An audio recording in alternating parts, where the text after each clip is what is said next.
a story about gratitude, kindness, and what money can never buy. She ran one of the most powerful companies in New York. He was a single father who could barely keep the lights on.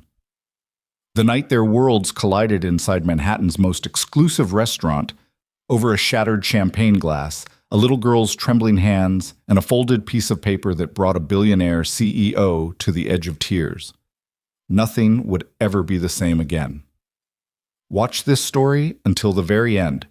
Hit like, and drop a comment telling me what city you're watching from. I want to see exactly how far this story travels. The reservation had taken Ethan Hayes 3 weeks to get, not because he was the kind of man who frequented places like Aurelius. He wasn't, and anyone who looked at him for more than 30 seconds could probably tell. His shoes were clean but worn at the heel. His sport coat was the same navy blazer he'd worn to job interviews 2 years ago, back when job interviews were still a real concern. The sleeves fit well enough, but the lining had started to separate at the left shoulder, and he'd fixed it himself with a needle and thread on a Tuesday night after Sophie had gone to bed, squinting under the kitchen light, doing his best. The reservation had taken 3 weeks because Aurelius didn't take walk-ins, didn't take same-day calls, and operated a waitlist managed by a woman named Cressida, who spoke in a tone that made you feel like you were applying for something rather than booking a table. Ethan had called the first time and been told the wait was 6 to 8 weeks. He'd called back the following week and asked if there were any cancellations.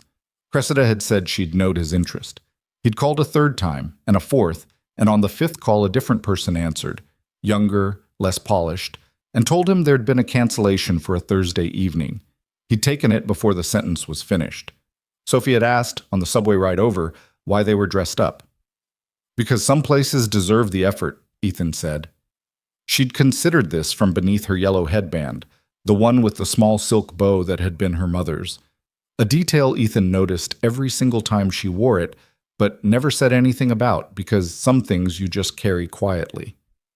Is it fancy? She asked. Very. Will they have chicken fingers? No. She wrinkled her nose. What will they have? Food with names you can't pronounce. That sounds bad. It's actually usually pretty good. She looked at him skeptically. Sophie had her mother's eyes, a particular shade of brown that went almost amber in certain light. And she'd inherited her mother's habit of delivering skepticism with her whole face, nothing held back. 8 years old, and already she could make Ethan feel like he needed to defend himself better. You've been here before? She asked. No, he admitted. Then how do you know? He didn't have a good answer for that, so he just squeezed her hand and told her to trust him, and she leaned her head against his arm for the rest of the ride, which he took as a provisional agreement. Instead, Aurelius occupied this ground floor of a building on East 61st Street, the kind of block where the buildings wore their age like a credential.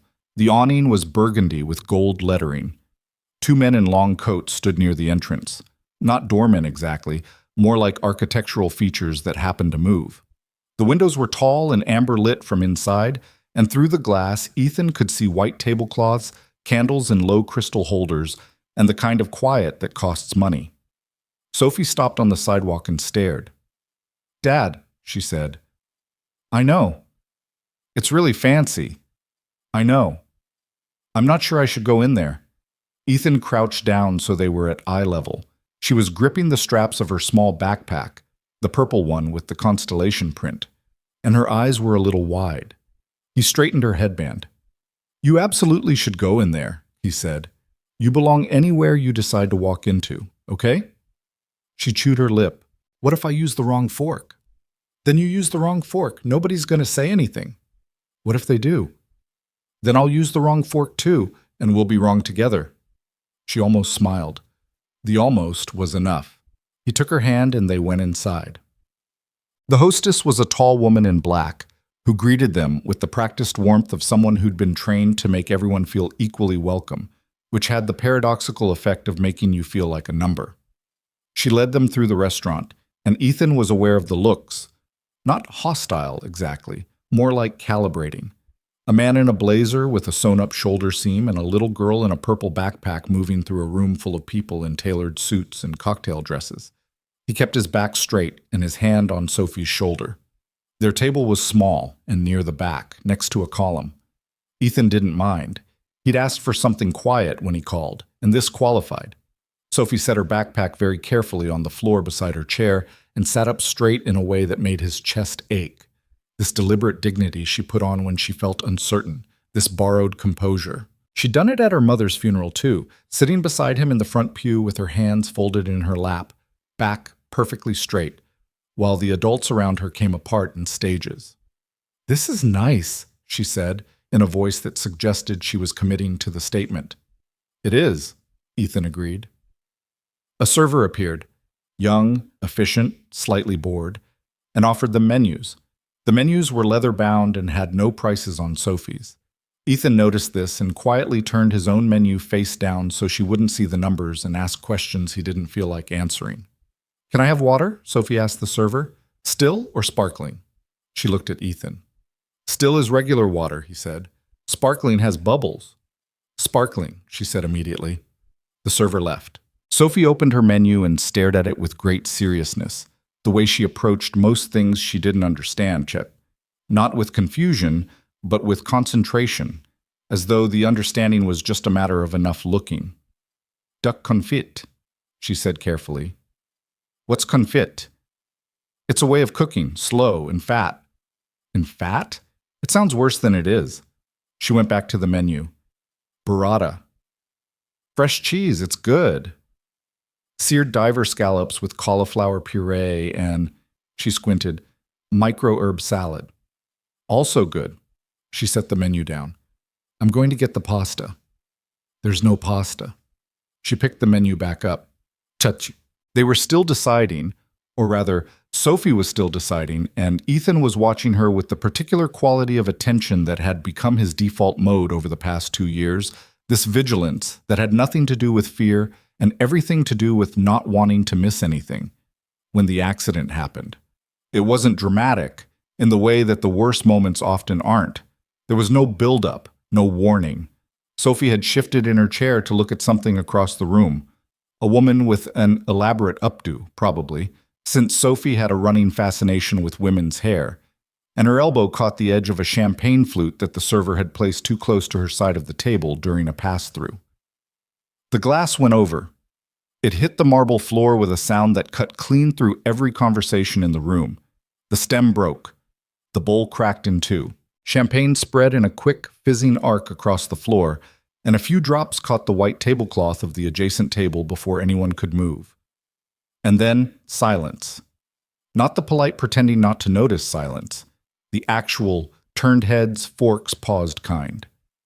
Sophie froze. Her face went the particular white that children's faces go when they're about to cry but haven't decided yet. That suspended moment between the accident and the understanding of what it means. Her eyes found Ethan's. "I didn't mean to," she said. Her voice was very small. "I know," Ethan said. He was already moving. He was out of his chair before the last of the champagne had finished spreading, crouching down beside the broken glass, lifting the larger pieces carefully away from where Sophie's feet were. He looked up at her. "It's just a glass, Soph. It's okay. Keep your feet up for a second." A server arrived, the same bored one, now considerably less bored, with a white cloth. A second server appeared behind him. There was a brief logistical flurry. The cloth, the glass fragments collected onto a small tray, the tablecloth at the adjacent table swiftly assessed and apparently deemed intact. The whole thing took maybe 90 seconds. During those 90 seconds, Ethan was aware, peripherally, without making it a thing, that the woman at the adjacent table was watching him. She'd been sitting alone. He'd noticed her when they came in without meaning to, the way you notice certain people, not because of how they looked, though she was the kind of woman who tended to get noticed, but because of the quality of stillness she had, like she was in the same room as everyone else, but operating in a different register. She had a glass of wine she hadn't touched, and a phone face down on the table, and the posture of someone who was comfortable being alone in rooms full of people.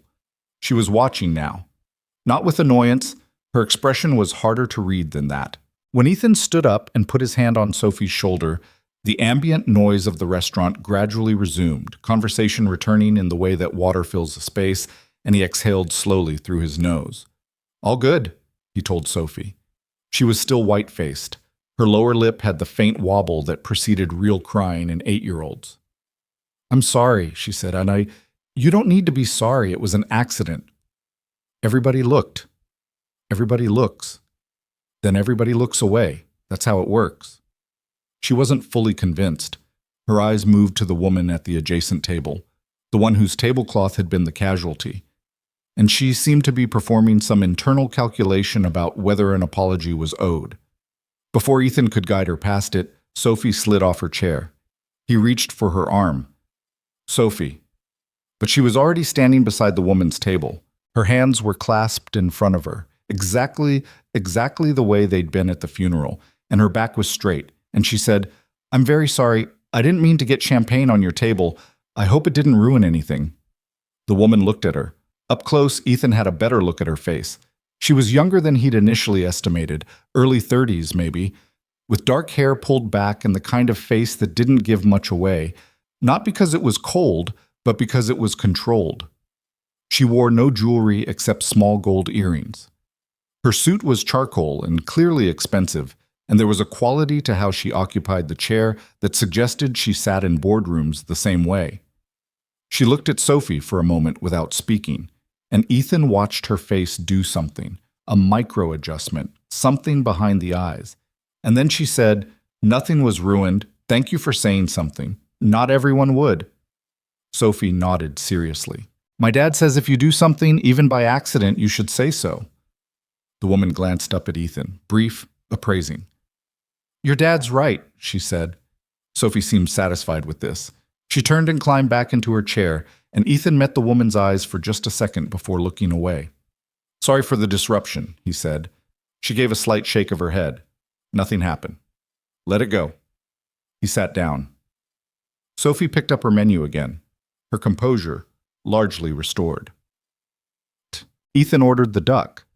Sophie ordered the seared salmon, which wasn't quite pasta, but was apparently acceptable after she'd established that it came with something described as potato galette, which she'd decided sounded like a good enough reason. They ate quietly and talked the way they always talked, about small things, the texture of daily life, the ongoing drama of Sophie's third-grade classroom, where a boy named Marcus had recently claimed he could run faster than any teacher in the school, and this was apparently being treated as a serious and unresolved question. "Can he?" Ethan asked. "I don't know. Nobody's tested it yet." "Someone should test it." "I know. I keep saying." He watched her eat her salmon with careful attention, cutting it into precise small pieces, and he thought about how much of parenting was just paying attention, just watching, trying to see the whole person who was still becoming. After the plates were cleared, Sophie reached into her purple backpack and removed something that Ethan had seen her carry for months without asking about. She had this quality, both of them did, honestly, of holding things until the right moment, and he'd learned to wait. It was a folded piece of paper. The fold was soft and worn, like it had been opened and refolded many times. She held it carefully in both hands, like it mattered. "Now?" Ethan asked her. She looked at the adjacent table. "Now." The woman was on her phone, a slight frown of concentration on her face. She was typing something quickly, the way executives type, thumb-driven and accurate, and didn't notice them. Sophie stood again. Ethan stood too, because this part he'd promised to do with her. "Excuse me," Sophie said. The woman looked up. "I know we already interrupted you once," Sophie said. "I'm sorry for that too, but we came here tonight because of you, and I've been waiting a long time to give you something." The woman lowered her phone. The typing stopped. Her expression shifted into something that wasn't quite confusion but was adjacent to it, the look of someone recalibrating. "Because of me," she repeated. "We looked you up," Sophie said. "My dad helped, to find out where you were having dinner. He called a lot of people." She glanced back at Ethan, who felt the heat in his face and chose not to acknowledge it. He's very determined when something matters. The woman looked at Ethan again, and this time the look held. "I'm Ethan Hayes," he said. He didn't offer his hand because it felt like the wrong moment for that. "This is my daughter Sophie, and you're Olivia Bennett." Something moved through Olivia Bennett's face at the sound of her own name. Not alarm, more like the settling of a long-held question. "Yes," she said carefully. About 14 months ago, Ethan said, your foundation approved an emergency housing grant for a family in Queens. Single income household, 2 dependents listed, father and daughter. He paused. That was us. Olivia Bennett was still. Whatever she'd been expecting the evening to contain, it wasn't this. We kept the apartment, Ethan said, because of that grant. I don't know if you sign off on those individually or if it goes through a committee or whether you'd even remember something like that. It was probably one of hundreds you approved that year. He stopped, steadied himself. But it wasn't one of hundreds to us. It was everything. Sophie stepped forward and held out the folded piece of paper. I made this for you, she said, a long time ago. I've been keeping it until we could give it to you in person. Olivia Bennett looked at Sophie's outstretched hand, at the paper, at Sophie's face. She took it. She unfolded it slowly with more care than the gesture probably required, as though she understood already that it was the kind of thing you opened carefully. The paper was slightly crinkled from being folded and refolded. The drawing had been made in colored pencil, Sophie's medium of choice for things that mattered, and showed a small house with a yellow door and 2 windows, each with a flower in it, and in front of the house 2 figures holding hands, one taller than the other, both stick-figured but with considerable detail in their faces, more than most 8-year-olds would bother with. At the top of the drawing, in careful block letters that showed the deliberate effort of a child who wanted the handwriting to be good. Thank you for helping us keep our home. Olivia Bennett looked at the drawing for a long time. Something was happening in her face that she wasn't doing anything to prevent or control, which struck Ethan as significant, because she seemed like exactly the kind of person who usually managed such things with precision. The one with the longer legs is my dad, Sophie said helpfully. I wasn't very good at drawing legs when I made it. Olivia made a sound that was almost a laugh. It came out slightly rough, like it had to work through something to get out. You drew me? She asked. Her voice was different, lower. Sophie shook her head. The house is for you, because you saved it. Olivia Bennett had been eating alone because she almost always ate alone when she was in New York, and not at a working dinner or an event she was obligated to attend. Eating alone was something she'd learned to treat as an asset rather than a symptom, which had taken a couple of years and some active reframing. She ate alone and thought, or she ate alone and read, or sometimes she just ate alone and sat in a room full of people and let herself be somewhere without having to be anything in particular. She had 37 employees at Bennett Capital. She had a senior leadership team of 6, all of them people she'd hired personally, all of them capable, most of them people who didn't particularly like her but respected her, which was the configuration she'd come to prefer. Easier, less ambiguous. She sat on the boards of 3 nonprofit organizations. The Bennett Foundation, which her father had started and which she now ran at arm's length through an executive director named Gil, who handled the day-to-day operations while Olivia reviewed quarterly reports and attended the annual gala and signed off on programs that met specific metrics. Distributed approximately $4 million a year in grants across housing, education, and workforce development initiatives. The Emergency Housing Assistance Program had launched 18 months ago. It was a small line item in the foundation's budget. Maximum grant of $12,000, designed for households facing imminent displacement due to extraordinary medical or financial circumstances. Ethan had applied through a social services organization that partnered with the foundation. His application had been one of 47 approved in the program's first year. Olivia had signed the authorization paperwork for the initial program in a batch of documents her assistant had flagged for approval on a Tuesday morning. She'd reviewed the program summary, means tested, time limited, maximum $12,000, targeting households with dependent minors, and initialed the bottom of the page. She did not remember it. She didn't say this to Ethan or Sophie. She sat with the drawing in her hands and felt something move through her that was hard to name precisely. Not guilt, not sadness, though those were both present in some measure. It was more like the disorientation of suddenly seeing something that had been invisible, a reversal of perspective. All those pages, all those initials, all those quarterly summaries with aggregated outcomes, 47 households stabilized, average lease maintained 14.3 months. And here was a face.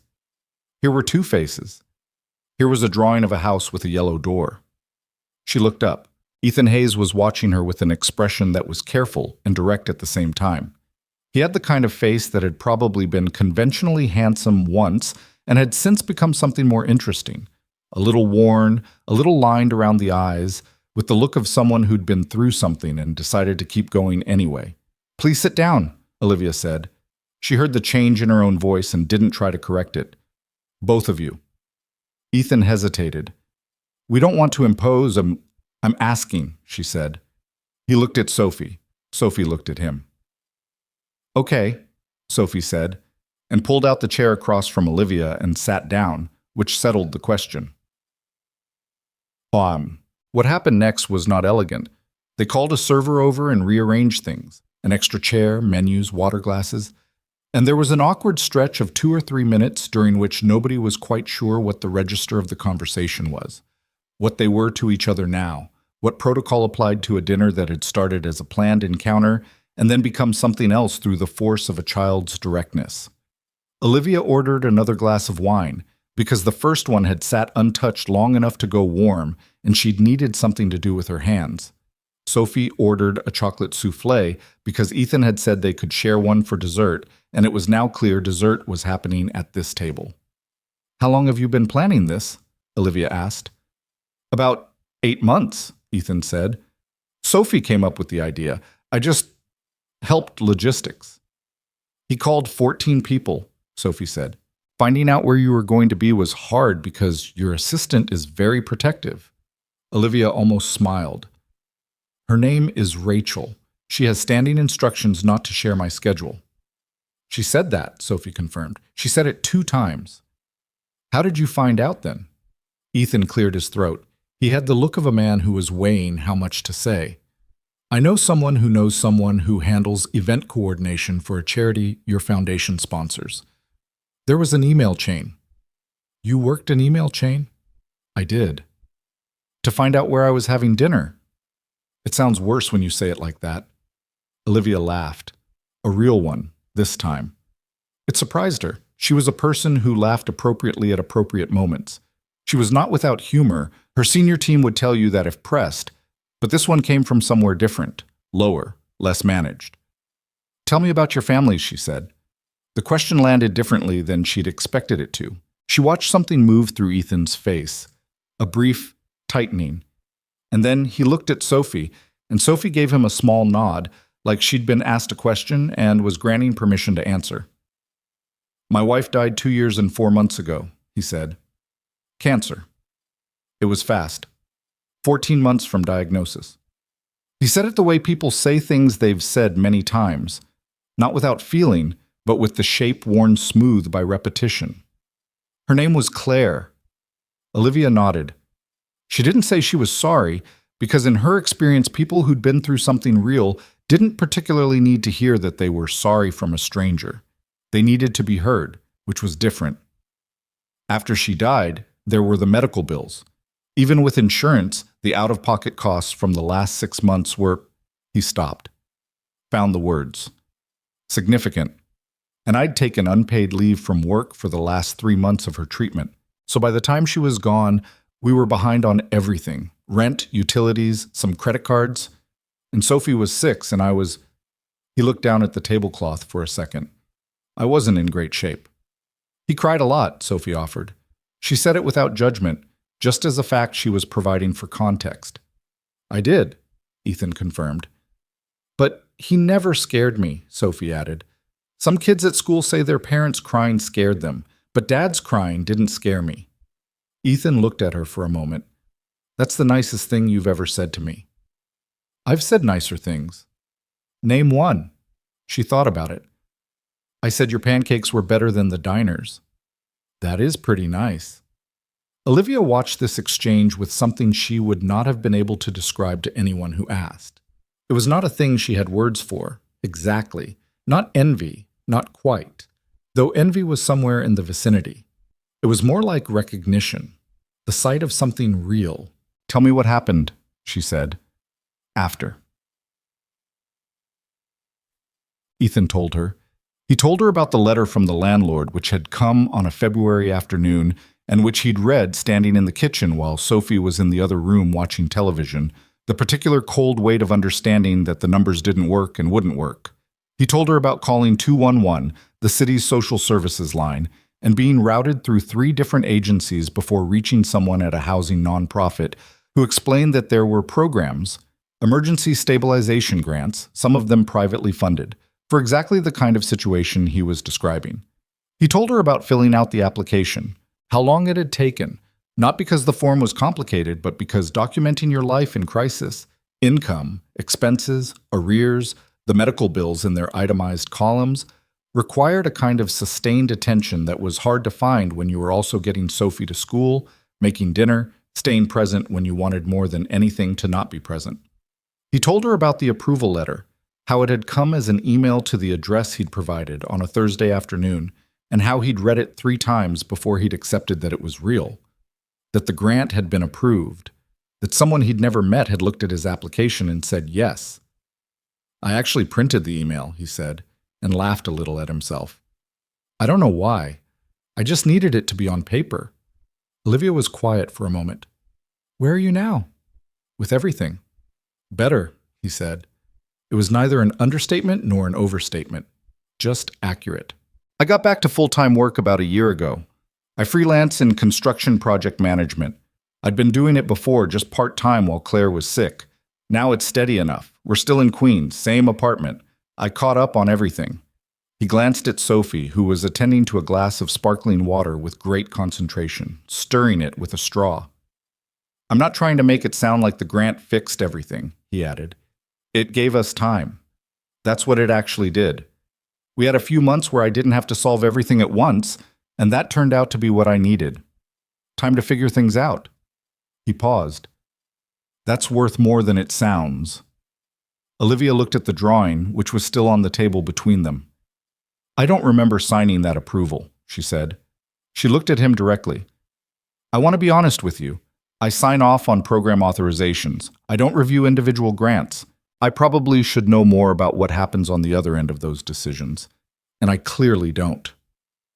There was a silence. I know, Ethan said. That's actually why I wanted to tell you in person. Not because I expected you to remember, but because I thought you should know that it happened, that it mattered. Sophie looked up from her water. It was me, she said. I wanted to tell her. It was my idea.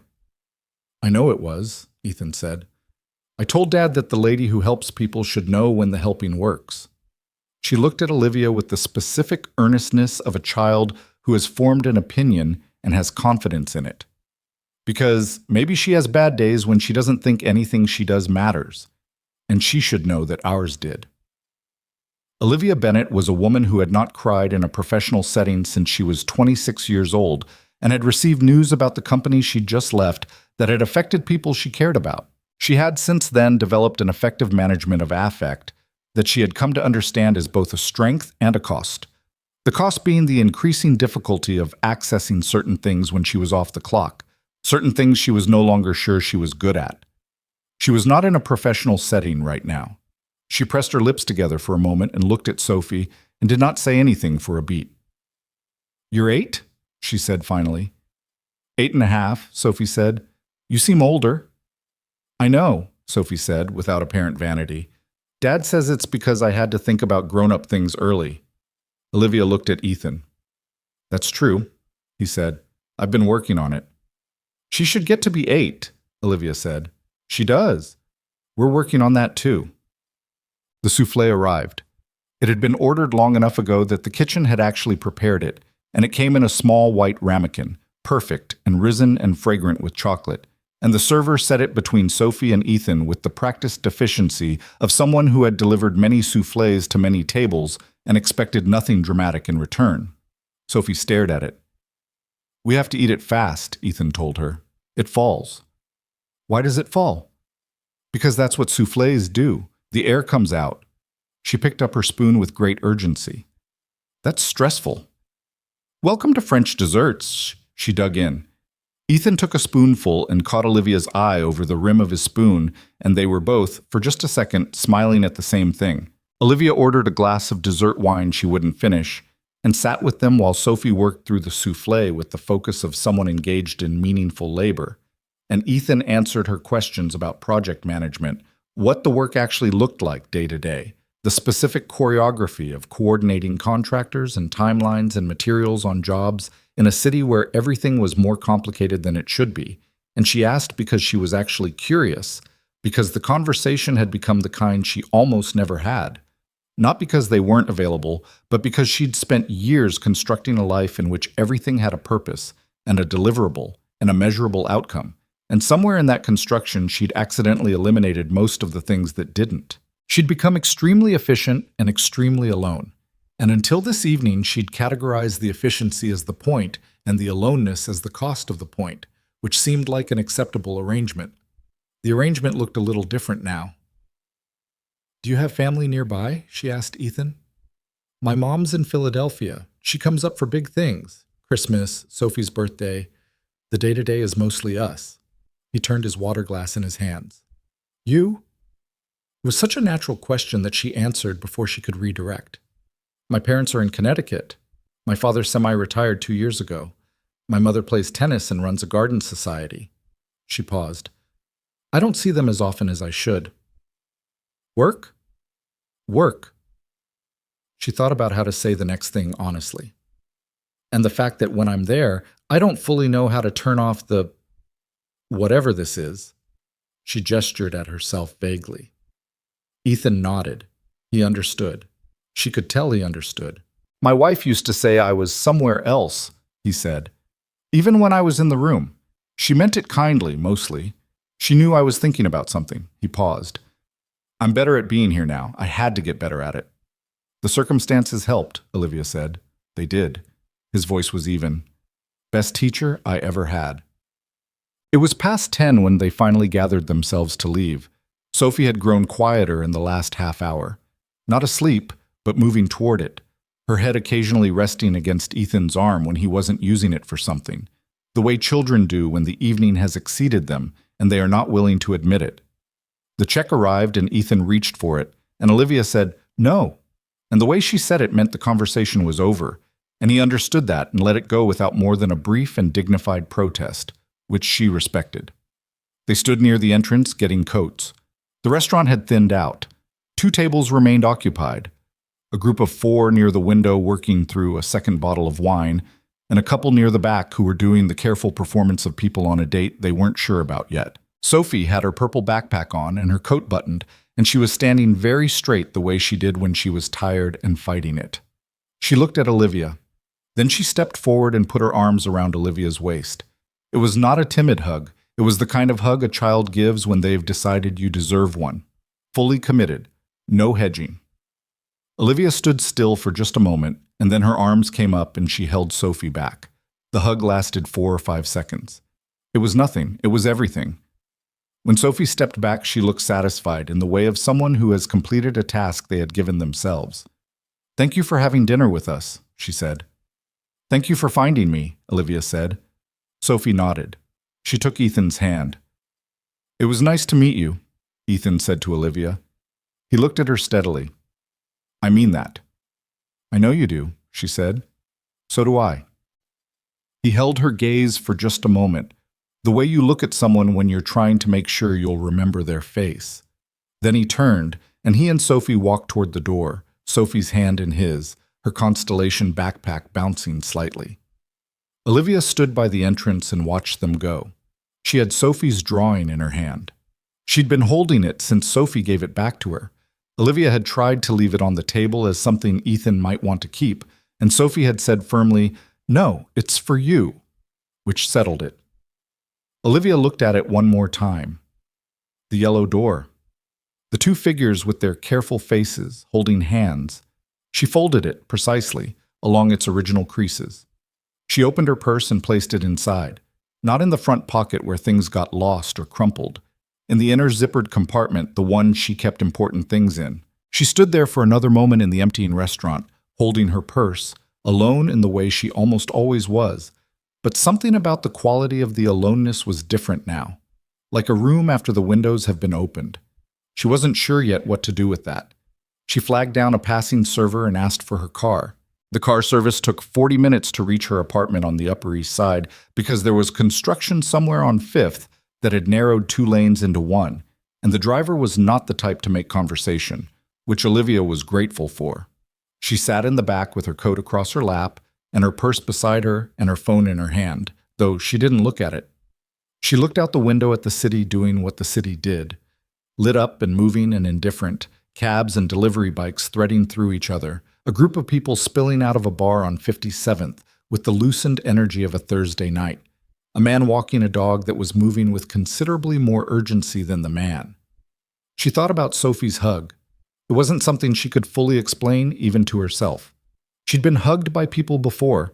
She was not a person who was categorically opposed to physical contact or who found warmth difficult to receive.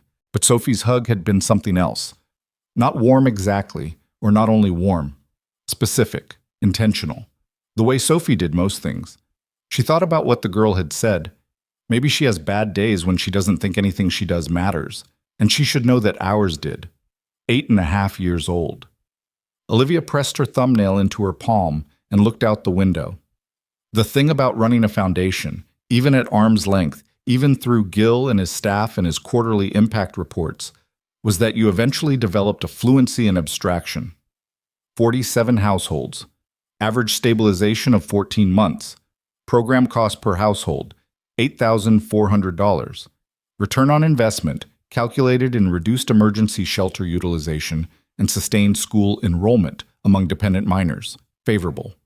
Those were real numbers. They meant something. She'd approved the program partly because the numbers made sense, and partly because the metrics aligned with the Foundation's broader theory of change, which she'd helped develop 3 years ago in a 2-day strategy retreat at a hotel in Westchester, with a facilitator who kept saying lean into the discomfort in a way that made her want to lean out a window. But the numbers didn't have faces. She'd known that, abstractly. Of course she'd known it.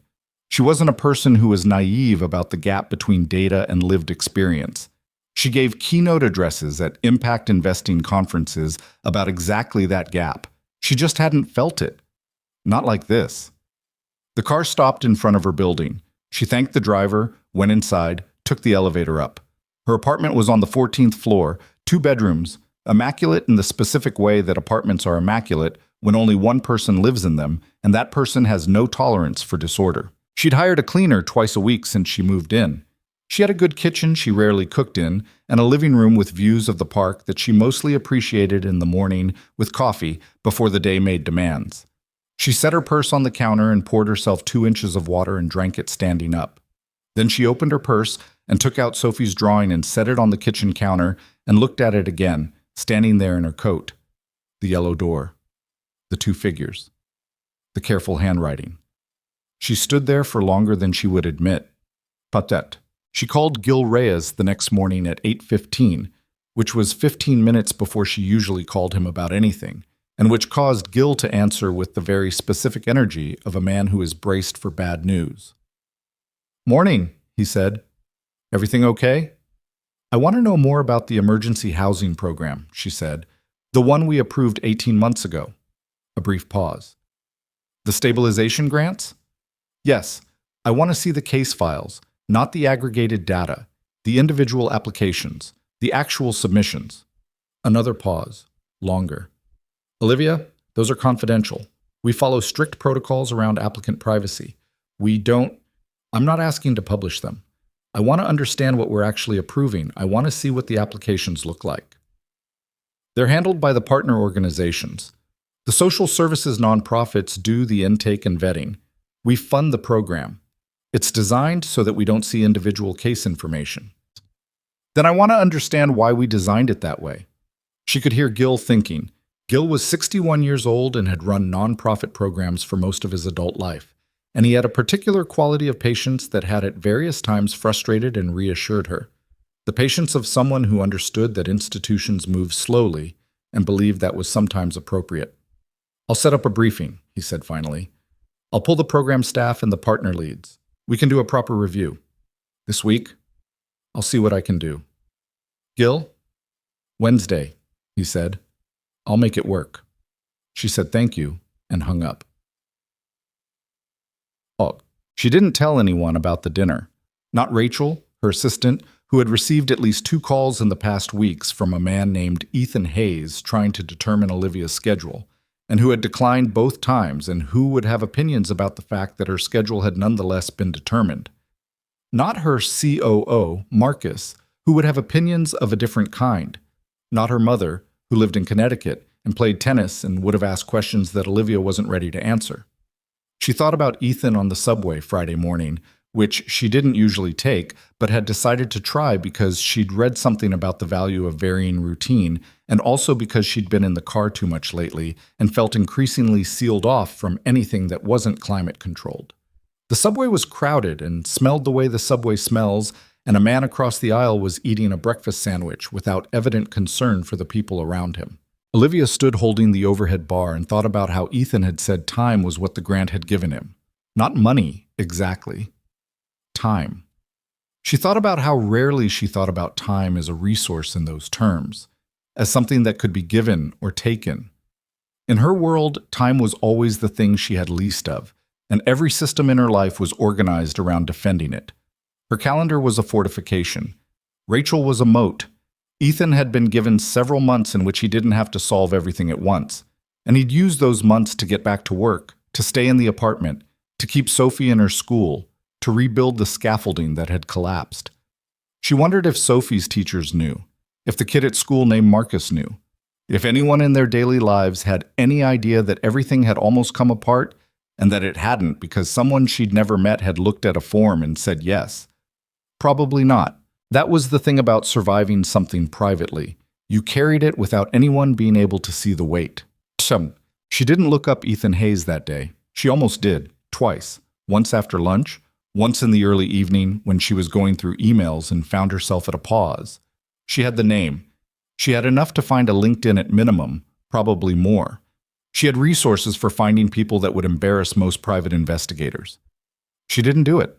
She wasn't entirely sure why. Partly because it felt like a boundary she hadn't been invited to cross. Partly because he hadn't given her his contact information, and she took that as a signal. They'd had a dinner. It had been something real, and that was its own complete thing, and she wasn't sure what adding a search to it would make it. Partly because she was afraid of what she might do with the information, which was itself information. She went home and ordered Thai food and ate it in front of her laptop going through quarterly financials for a portfolio company in Austin, and didn't look at the drawing until almost midnight, when she closed the laptop and went into the kitchen for water, and there it was on the counter where she'd left it, because she kept moving it and not quite putting it away. She'd meant to frame it. She'd told herself she was going to frame it. She'd Googled small frames in the 15-minute gap between calls on Friday afternoon, 4x6, simple, something that wouldn't look precious, and then gotten pulled into something else and not come back to it. She looked at it now. Yellow door, 2 figures, the careful letters. She folded it along its creases and put it inside the kitchen drawer where she kept things she wasn't sure what to do with. Batteries, takeout menus, a warranty card for a coffee maker she no longer owned, a birthday card from her father with a joke she'd found genuinely funny. The drawer of indeterminate objects. It sat there for exactly 6 days before she moved it again. Quote, on Wednesday, she met with Gil and the Foundation's program staff and the partner leads from 2 of the social services nonprofits in a conference room on the 22nd floor of the building where the Foundation kept its offices, 3 blocks from Bennett Capitol. It was a good meeting, different from what she'd expected, though she'd tried not to expect anything specific because she knew her expectations had a way of shaping what she saw. The program director, a woman named Diane, who wore a lanyard and talked fast and had the specific aura of someone who had spent 20 years watching systems fail people and had decided to keep trying anyway, walked Olivia through how the application process actually worked. The intake form, the income verification, the documentation of arrears and medical expenses, the timeline from application to decision, which was designed to be 72 hours because displacement didn't wait for administrative cycles. 72 hours from a complete application, Diane said. That was a hard thing to get right. Most grant programs run 4 to 6 weeks, which is useless for someone who has a 5-day pay or quit notice. Olivia looked at the flowchart Diane had placed in front of her. Who makes the final call on approvals? Our intake team does a financial assessment and a risk scoring. Everything that scores in the emergency tier goes to a senior case manager for review. Then it comes to us for final sign-off. And you're the last step before the grant issues? Us and the foundation's authorization, yes, but we batch those. Typically, we're sending over approvals in groups of 8 to 12, and your office processes the authorization.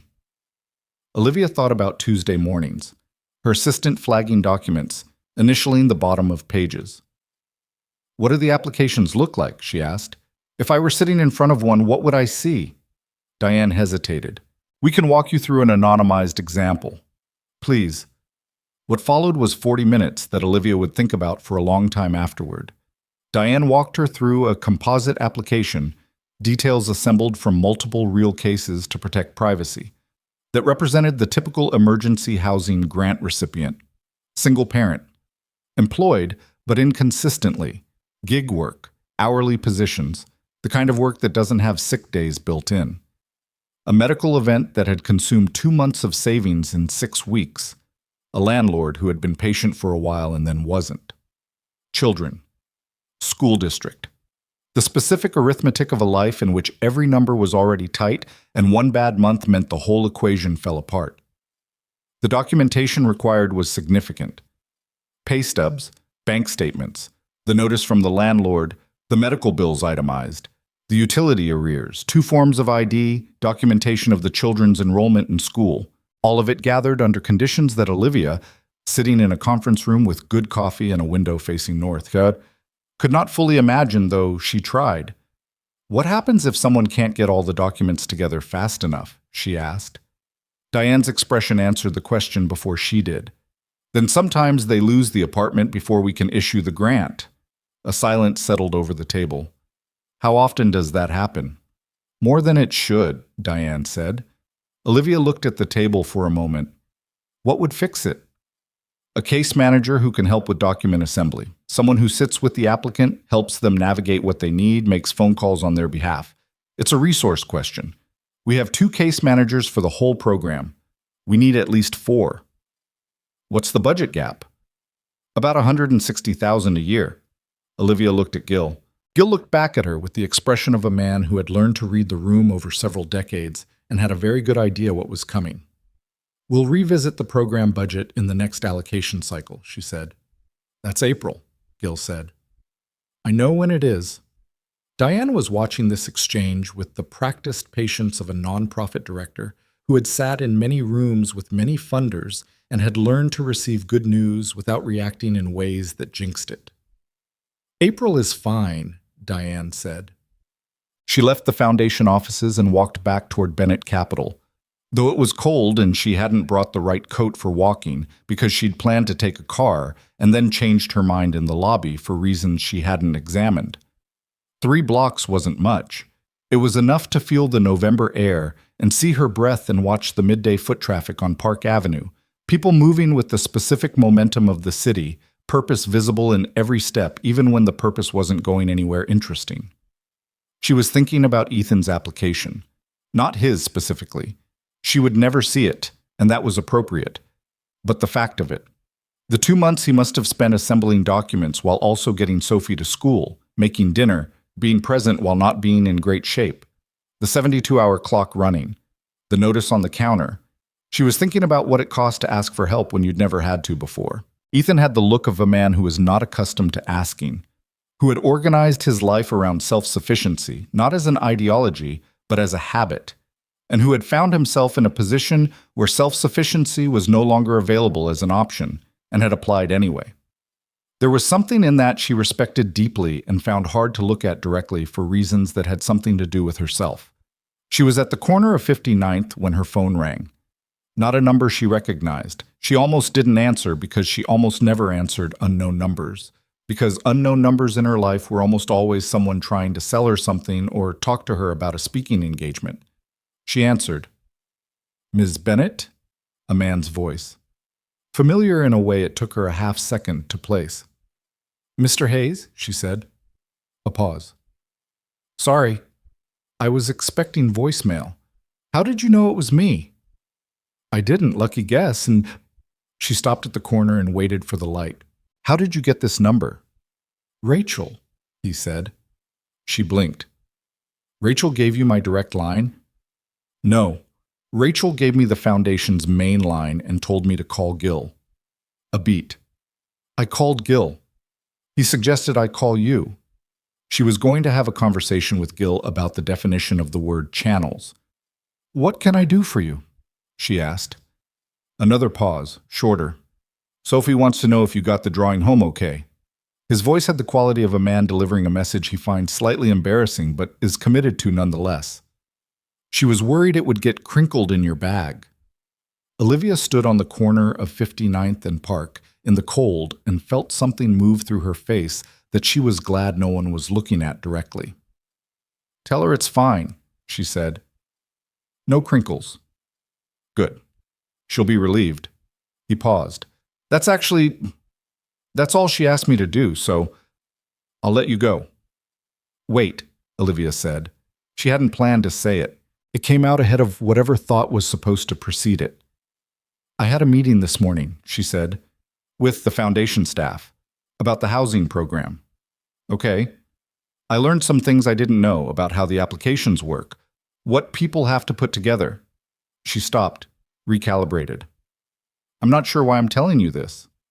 Maybe because it's relevant, he said. Maybe. She started walking again because standing still made her feel exposed. Do you have a few minutes? I'd like to ask you something. I have about 20. Sophie gets picked up at 3 and I need to leave by 2:40. That's plenty. She thought about where to do this.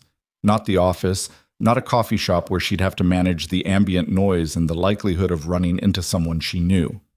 Can you do a call? I'm on a call right now, he said, and she could hear the slight smile in it. She almost laughed. Right. Ask me what you want to ask. She walked north, hands in her pockets. When you applied for the grant, she said, how hard was it to put the application together? A silence that felt like he was deciding how much to say. Hard, he said, not the form itself.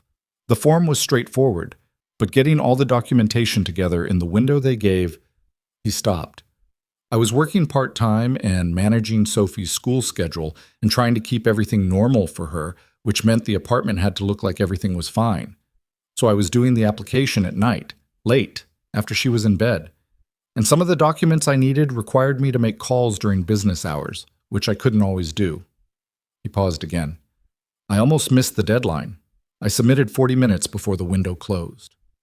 Olivia absorbed this. 40 minutes. What would have happened if you'd missed it? We would have had 30 days before the landlord could file. I had about 2 weeks of savings left. So, he didn't finish the sentence because the end of it was obvious. There's a gap in the program, Olivia said. Application support, document assistance, the foundation is going to address it. A longer silence. Because of last Thursday? He asked. Because it's a gap that should have been addressed before last Thursday, she said. But yes, in part because of last Thursday. She heard him exhale. Not dramatically, just the sound of someone letting something go. I want to ask you something, he said, and you can tell me if it's out of line. Go ahead. When you signed off on those approvals, the batch, the Tuesday morning whatever, did it feel like anything? Or was it just paperwork? The question landed without judgment. She understood that he was asking it genuinely, not to confront her, and that it deserved a genuine answer. Paperwork, she said. That's the honest answer. Yeah. A pause. I figured. I'm not saying that as criticism. I know you're not. It's useful to know for understanding how things work. He paused again. Most people would have let it feel like paperwork forever and never thought about it again. She didn't say anything. I'm glad you're thinking about it now, he said. And the thing about the way he said it was that it didn't sound like flattery and didn't sound like absolution. It sounded like what it was, a man telling her something true. She reached the entrance of her building. The doorman held the glass door. She nodded.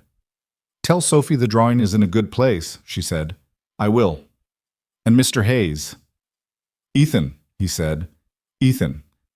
She let the word sit for a second. Thank you for the call. You answered, he said. That was the hard part.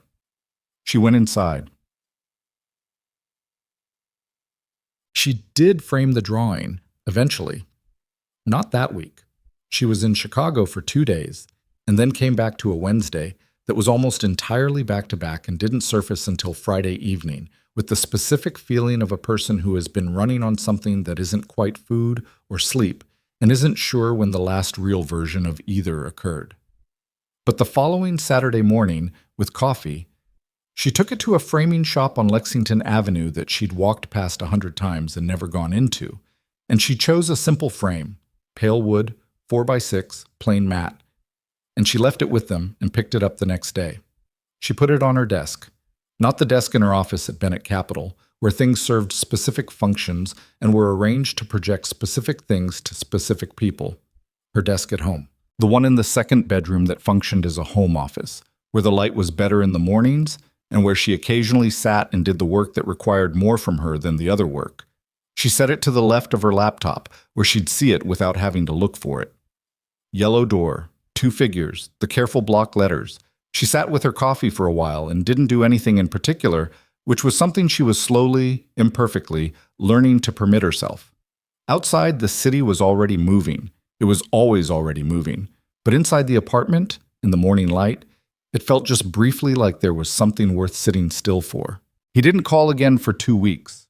Ethan wasn't sure what the protocol was for this particular situation. There wasn't a category for it in any social framework he'd encountered. He'd met someone through a combination of careful planning and a broken champagne glass, had dinner with her, and then called her once on behalf of an 8-year-old worried about paper crinkles. And she'd told him the drawing was in a good place, and he'd told her that answering was the hard part.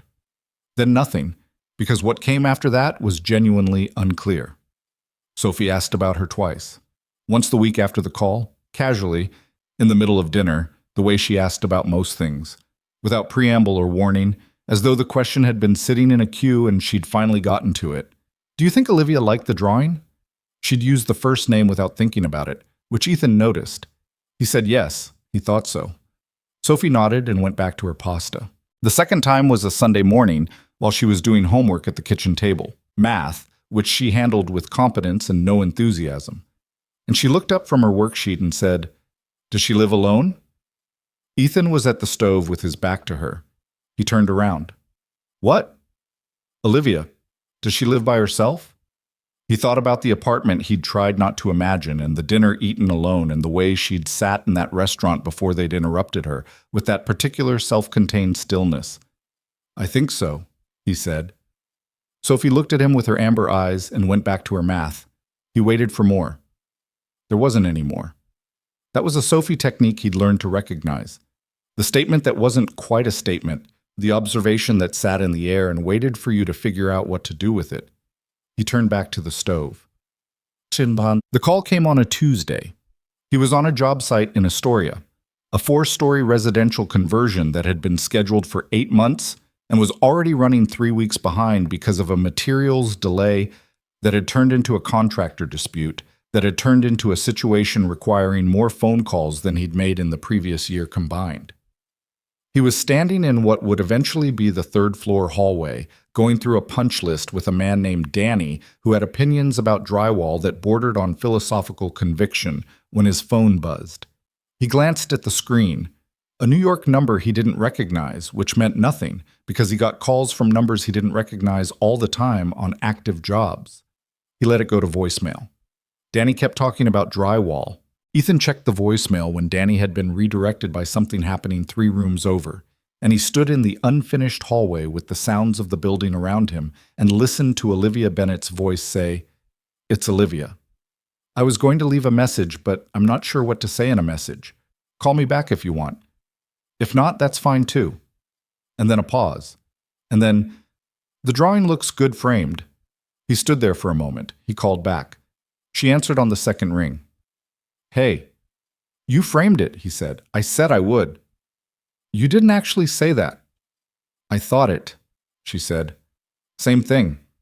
He moved to the far end of the hallway, toward the window that looked out over the rooftops of Astoria, toward the gray November sky. "How's it look?" "Small. In a good way. It's on my desk at home." A pause. "I had a meeting with my foundation staff last week, the follow-up from the one I told you about." The budget conversation. The budget conversation. We're restructuring the case manager allocation for the housing program. 2 additional positions starting in the new year, and we're extending the application window from 72 to 96 hours. Ethan was quiet for a moment. He was thinking about himself at a kitchen table at midnight with a laptop and a pile of pay stubs, watching the clock. "That'll matter to people," he said. "That's the idea." Her voice was neutral in the way it got when she was talking about work, but underneath it there was something, not quite vulnerability, but adjacent. Like the information mattered to her, that it mattered to him. "Why are you telling me?" he asked. "Because I thought you'd want to know. And because—" She stopped. Started again. "I don't have many people in my life who would understand why it's worth telling." He turned that over. Understood it more than he expected to. "Sophie's school has a thing Friday evening," he said. "A fall showcase. The kids do a performance. It's about 45 minutes of songs and skits that varies between actually good and genuinely difficult to sit through. Sophie has a speaking part." He paused. "I have 2 extra seats because my mother can't make it from Philadelphia." Silence on the line. "That's a very specific invitation," Olivia said. "I'm a specific person." "A school performance." "Yes." "For an 8-year-old. 8.5, he said. "She'd correct you." A longer pause. He could hear the ambient sound of wherever she was. Indoors, quiet, the faint sound of something city-like beyond a window. "What time?" she said. "Son." She arrived 7 minutes late, which she'd been warned was a problem. Ethan had texted that the school asked everyone to be seated by 6:50 because they started exactly on time, and the doors to the auditorium were closed by the teacher coordinating the event, who had a reputation. Olivia had left work at 6:15, which should have been sufficient, and would have been if a call with a portfolio company in San Francisco hadn't run 14 minutes over because the founder had reached an emotional moment in discussing his Q3, and Olivia had found herself unable to cut him off mid-sentence the way she would have 6 months ago. She got there at 6:57. Ethan was in the hallway outside the auditorium doors, which were closed. He had his phone in his hand and was wearing a blue fleece over a button-down, and he looked up when he heard the door and something moved in his face. Relief, maybe, though he tried not to show it. "They closed the doors," he said. "I see that. Mrs. Alvarez she's very committed to the start time." "You said that in the text. And the backup text." "And the backup text," she agreed. She was slightly out of breath from the stairs. She had worn, because she'd thought about it and overcorrected, a pair of dark jeans and a cashmere sweater instead of the work blazer she'd almost kept on. She felt like she was wearing a costume of a person who attended school performances. The doors opened. The teacher, presumably Mrs. Alvarez, was a compact woman in her 50s with reading glasses pushed up on her head and the expression of someone who had been running school events for a long time and had developed a complex relationship with parents in general. She looked at Ethan and then at Olivia and then back at Ethan. "Mr. Hayes," she said. "Mrs. Alvarez, I'm so sorry. Traffic. Sophie's group is second. You have time to get seated." She stepped back. "Please don't let the door—" Ethan caught the door. They went in. The auditorium was small and warm and full of the sound of parents and younger siblings, and someone in the 3rd row had a baby who was managing its feelings about the evening with some volume. The lights were already dimmed, and the stage at the front had a blue backdrop with paper stars taped to it in clusters of varying artistic quality. Ethan's seats were in the 5th row, center section. He'd saved them with his coat and a program, which someone had moved slightly and left on the seat rather than the back of the chair, and he fixed this with a look of mild irritation and gestured for Olivia to sit. She sat. He sat. They were close enough that she could smell the cedar of his fleece. "How long has Sophie been rehearsing?" she asked quietly, because the light suggested they were close to starting. 6 weeks, he said. "She's been practicing her lines at dinner every night for 3 weeks. She says them to the pasta." "What are the lines?" "I'm not supposed to know. She made me leave the room when she practiced." "And you complied?" "I went and stood in the hallway and listened through the door." "Obviously." The lights went down the rest of the way, and a teacher appeared at the side of the stage and a hush descended over the auditorium, imperfect and parent-shaped, with the residual whispers and phone screen suppressions that always accompanied these things. The show was about what Ethan had promised, 45 minutes that swung between genuinely charming and quietly arduous. The first group was younger kids, second graders from the look of them, who performed a song about seasons with the particular intensity of children who had been told to project and had interpreted this as maximum volume at all times. A boy near the end of the line moved through the choreography approximately half a beat behind everyone else with perfect serenity. Olivia sat in the dark auditorium and watched and felt something she hadn't expected, which was the simple pleasure of being in a room with no demands on her. No one was watching her. No one wanted anything from her. She was just a person in a seat, watching children perform a song about autumn. It was strange how rare that was. Sophie's group came on second. They were third graders, 8 and 9-year-olds, and their piece was a short skit, something about a community garden, the structure of which was somewhat unclear, but which involved several characters arguing about what to plant and eventually reaching a resolution involving tomatoes. Sophie played the role of a girl named Maya, who served as the voice of reason, and she entered from stage left in a yellow cardigan and her constellation headband and began speaking her lines with the careful precision of someone who had practiced them to pasta for 3 weeks.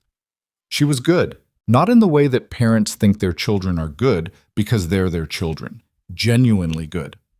Her voice was clear and her timing was natural, and when the other kids lost their place, she covered smoothly without looking like she was covering, and when her scene partner delivered a line wrong and threw off the sequence, Sophie adapted without missing a beat. Beside Olivia, Ethan was very still. He had his hands flat on his knees and he was watching the stage with the specific concentrated attention of a parent watching a child do something important, and it was impossible to look at him and not feel what he was feeling, which was pride so large it had nowhere to go. She looked back at the stage. Sophie delivered her final line, something about tomatoes being patient, and there was a beat of silence and then applause, and Sophie stood straight and looked out at the audience, and Olivia watched the exact moment when Sophie found her father in the dark because her face changed. The professional composure of the performance dissolved into just Sophie, 8.5, finding her dad in a crowd. She smiled at him. He raised his hand. Then Sophie's eyes moved sideways and she found Olivia, and her eyes went wide and then wider. And she broke into a grin that was not a performance grin at all. It was the completely uncontrolled grin of a kid who is genuinely surprised by something good. Olivia raised her hand too. Sophie's grin held for another second, and then the group was taking their bow and exiting stage right, and the light shifted for the next act. They found Sophie afterward in the hallway outside the auditorium, in the particular chaos of a school event ending, where every parent was looking for their child, and every child was looking for their parent, and the resulting overlap moved like a slow, warm collision. Sophie came through the door and scanned the hallway and found Ethan and was already moving toward them when she processed Olivia's presence and stopped completely for a full second in the middle of the hallway, backpack bouncing, mouth open. Then she crossed the distance fast and wrapped herself around Ethan's midsection. "You came," she said, the words directed at his sternum. "I was always coming," he said. She detached from him and looked up at Olivia. "You came too." "Your dad invited me." Olivia crouched down so they were closer to the same level. "You were excellent. The tomatoes line was perfect." Sophie looked at her with an expression that was trying to be casual and failing. "I said it to the pasta every night." "I heard," Olivia said. "Apparently it works." Sophie stood for a moment, looking at Olivia with an appraisal that had nothing to hide. Then she said, "Your sweater is really soft-looking." "It is soft," Olivia said. "Cashmere." "Is that a kind of sheep?" "It's a kind of goat, actually." Sophie considered this. "That's weird, but okay." Ethan, above them both, made a sound that was suppressed laughter. Olivia stood up. "Can we get ice cream?" Sophie asked. "Dad said maybe if I was good." "You were excellent," Ethan said. "That's better than good." "So, yes." Sophie pumped her fist once, efficiently, and went to get her coat. The ice cream place was 2 blocks from the school, a small shop that had been there long enough to have genuine regulars and mismatched chairs and a chalkboard menu that changed with the seasons. It was a Friday night, and it was cold, and they were the only people inside, which somehow made it better. Sophie ordered mint chip and a sugar cone and ate it with the focused pleasure of a person who has earned something. Ethan ordered coffee ice cream in a cup. Olivia ordered a small scoop of honey lavender, which made Sophie look at her with the expression of someone encountering a new philosophy. Honey and lavender? Sophie said. It's good. It sounds wrong, but it's good. Can I try it? Olivia offered the cup. Sophie leaned in and took a small, skeptical taste and then leaned back and thought about it. It's okay, she said, in the tone of someone adjusting an expectation. I still like mint chip better. That's fair, Olivia said. They sat at a table near the window, the kind with wobble that none of them mentioned. Outside, the cold had driven most people off the sidewalk, and the street had the particular quiet of a Friday night that had moved somewhere warmer. Inside, the ice cream shop smelled of sugar and the faint warmth of the freezer cases.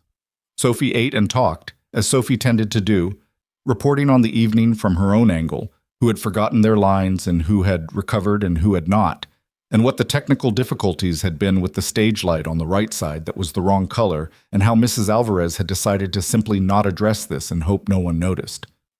Everyone noticed, Sophie said. The light was pretty obvious, Ethan agreed, blue on the whole right side. Maya's tomatoes speech was mostly in blue, which looked weird. Sophie looked at Olivia. That was my speech. I'm Maya. I figured, Olivia said. Did the blue bother you? Honestly, I didn't notice the light. I was watching you. Sophie absorbed this and appeared satisfied. Dad cried, she reported. Sophie. A little.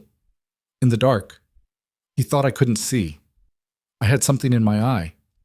Both eyes, Sophie said, without malice. Olivia looked at Ethan. He had the expression of a man who has been accurately reported on and has decided to accept the consequences with dignity. Both eyes, he confirmed. Sophie finished her cone and looked at the table and then looked at Olivia with the directness that she deployed when she'd decided to say something she'd been thinking about. Do you come to things like this? Sophie asked. School things, like for other kids? Olivia turned her cup in her hands. No, I don't have...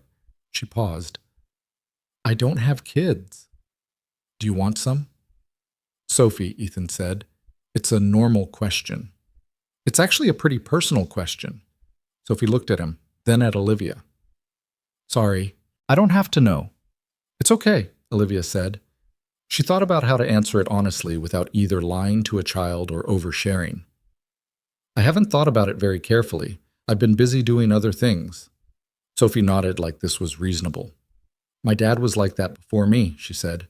He was really busy with work, and then I came along and he had to unbusy himself. Ethan stared at the ceiling briefly. That's one way to put it, he said. Mom told me, Sophie said simply. She said Dad learned to slow down because of me. The temperature of the table shifted slightly, the way it always did when Claire came up. Not uncomfortable, neither Ethan nor Sophie treated it as forbidden territory, but it changed the air. Olivia felt it and held still. She sounds like she knew him well, Olivia said. Better than he knew himself, Sophie said, which sounded like a quote. From the look on Ethan's face, it probably was. He looked at his coffee ice cream and scraped the side of the cup. She would have liked tonight, he said. She loved this kind of stuff, the school things. She would have been videoing the whole performance, and I would have had to tell her to put the phone down, and she wouldn't have. I have a video, Sophie said. Marcus's mom took it and sent it to me. I know, I've watched it twice. I've watched it 4 times. Olivia looked at them both. Father and daughter at a wobbly table in a small ice cream shop, talking about a woman who wasn't there in the way that people talk about someone they're still carrying with them, which is the only honest way to carry the dead. Not with grief as the primary texture, but with her just present, a third person at the table who happened to be gone. She thought about what it took to build that. To build a life after something like that in which the person who was gone was still allowed to exist inside the daily conversation, still allowed to be known by the child who would keep growing into a world the mother would never see. She thought about Ethan in that apartment at midnight with his application documents, and the drawing Sophie had been carrying for months, and the specific deliberately composed posture Sophie had worn at the start of the evening when she was uncertain and decided to be dignified anyway. She would have liked tonight, Olivia said. I think she would have liked it a lot. Ethan looked at her across the table. The look lasted 2 seconds, maybe 3. Yeah, he said. She would. Us. Outside it was properly cold now, the kind that found the gap at your collar and settled in. Sophie was between them on the sidewalk, her Constellation backpack on, eating the last of the ice cream cone with dedicated efficiency before the cold made it irrelevant. They walked back toward the school where Ethan had parked the car, a 10-minute walk. And they talked about nothing in particular, which was its own kind of particular. Sophie announced that she had decided that the boy named Marcus could not in fact run faster than any teacher because she had conducted her own informal speed assessment at recess by timing him against the gym teacher, Mr. Okafor. And, Ethan said, Mr. Okafor won, by a lot. A pause. Marcus says Mr. Okafor doesn't count because he ran track in college. Does that rule make sense? No, Sophie said firmly. A win is a win. Olivia listened to this and felt the cold on her face and her breath misting and the city around them doing its thing, and thought that she could not remember the last time she'd walked somewhere at night without being either on her phone or thinking about something she needed to do, and that it was disconcerting how different that felt. How the sidewalk felt different when you were actually on it. Sophie finished her cone and wiped her hands on her coat with the pragmatism of a child in the absence of napkins. Olivia, she said. Yeah. Will you come to the winter show? It's in December. It's longer than tonight. A pause. And hopefully without the blue light problem. Olivia glanced at Ethan. He was looking at the sidewalk ahead of them with the specific expression of a man who has decided not to influence the outcome of something. If your dad invites me, she said. Sophie looked up at Ethan. Dad? Yes? Ethan said, in the voice of someone who was aware of the corner he was in. Invite her. He walked a few steps. Then he looked sideways at Olivia, and his face had the quality of someone who has spent 2 years being careful and is weighing very precisely whether careful is still the right approach. The winter show is December 14th, he said. 7 o'clock. The blue light should be fixed by then. I'll put it in my calendar, Olivia said. Sophie made the efficient fist pump again, which Olivia had already come to understand as her signature gesture for missions accomplished. They reached Ethan's car, a gray Subaru of a certain age, salt-stained at the wheel wells, with a small yellow sun catcher hanging from the rear-view mirror. Sophie climbed in the back without being asked and buckled herself with the practiced efficiency of a kid who had been doing it for years. Ethan stood by the driver's door. Thank you for coming, he said. You didn't have to. I wanted to, Olivia said. He looked at her. The same 2 to 3 second look as in the ice cream shop, which she was learning was his version of saying something he hadn't found words for yet. The winter show is actually better, he said. They do it with the 5th graders, and there's a real set design. Sophie has been talking about it since September. I'll be there, Olivia said. She meant it. She said things she meant and didn't say things she didn't, which was one of the few personal rules she'd held consistently across the reorganizations of her life. She meant this one clearly enough that it surprised her only a little. He nodded, opened the door. From the back seat, Sophie's face appeared in the window, fogging the glass slightly. She waved. Olivia waved back. She stood on the sidewalk and watched the gray Subaru pull into traffic, the small yellow sun catcher briefly visible as they passed under a streetlight, and she stood there a moment longer than she needed to before turning and starting the walk to the subway, her hands in her pockets, her breath in the cold air, the city around her doing what it always did. She didn't think about what was in her calendar. She just walked. December came in cold in particular, the way New York Decembers did. Not gently, not with any kind of transitional courtesy, just a Tuesday morning when you stepped outside and the air had a different weight to it, and you understood that the season had made a decision. Olivia noticed it on the walk from her building to the corner where she got coffee, which was the same walk she made every morning at the same time, 5 days a week, and which she'd done so many times that she'd stopped seeing most of it. She noticed it that morning because her breath was visible, and because the man who ran the coffee cart had put on a different hat, fleece instead of baseball, navy blue, and because small signals like that were the things that cracked the routine open just enough to let you see it. She'd been thinking about the winter show for 2 weeks, not obsessively. She had a full calendar and a company to run, and the end of the fiscal year brought its own particular demands. But it came up the way certain things came up, surfacing without being summoned. She'd checked the calendar entry twice to confirm she had the date right. December 14th. She'd asked Rachel to protect the evening, which was not something she often did for things that weren't work. And Rachel had done it without asking questions because Rachel was excellent at her job and had also been Olivia's assistant for 4 years and had learned which questions not to ask. She'd also had 3 phone calls with Ethan in those 2 weeks.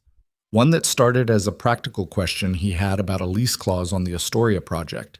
He'd found her work number and called it because, as he explained, it seemed more professional than texting.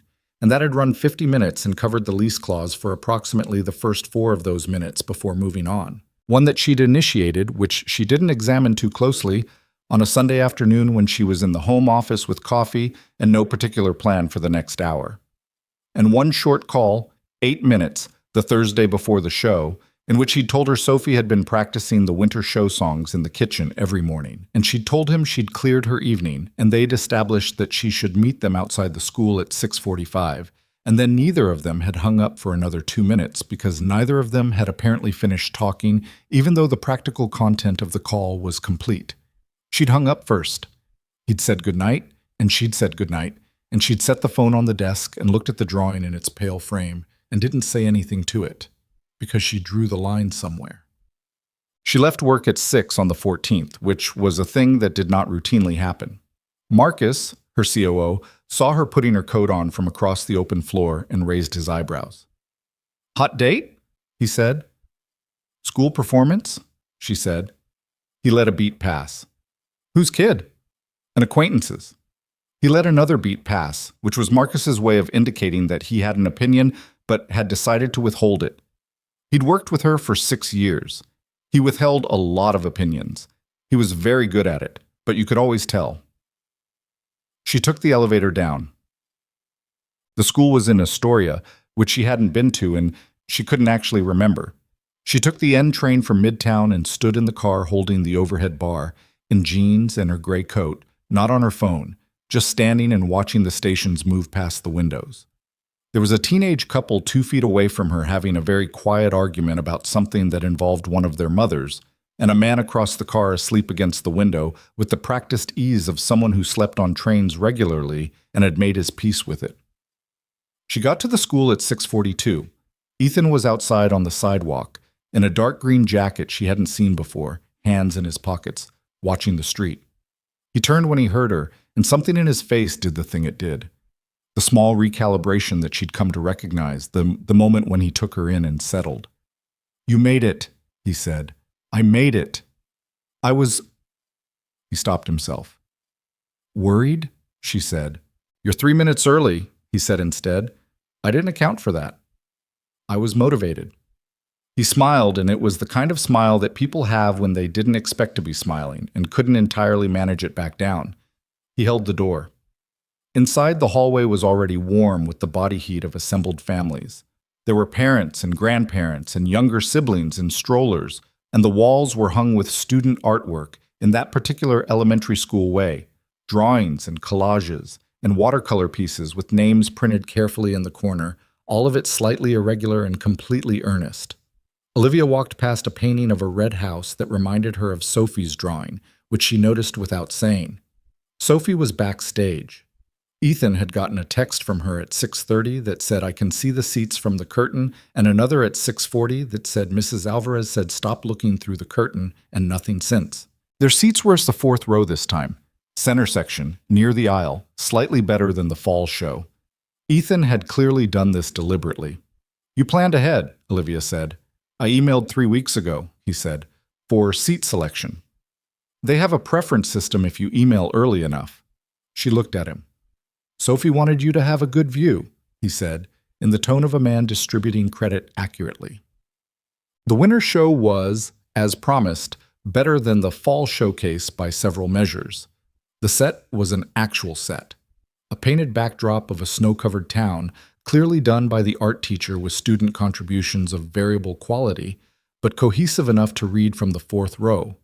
The lighting was fixed, no rogue blue gels.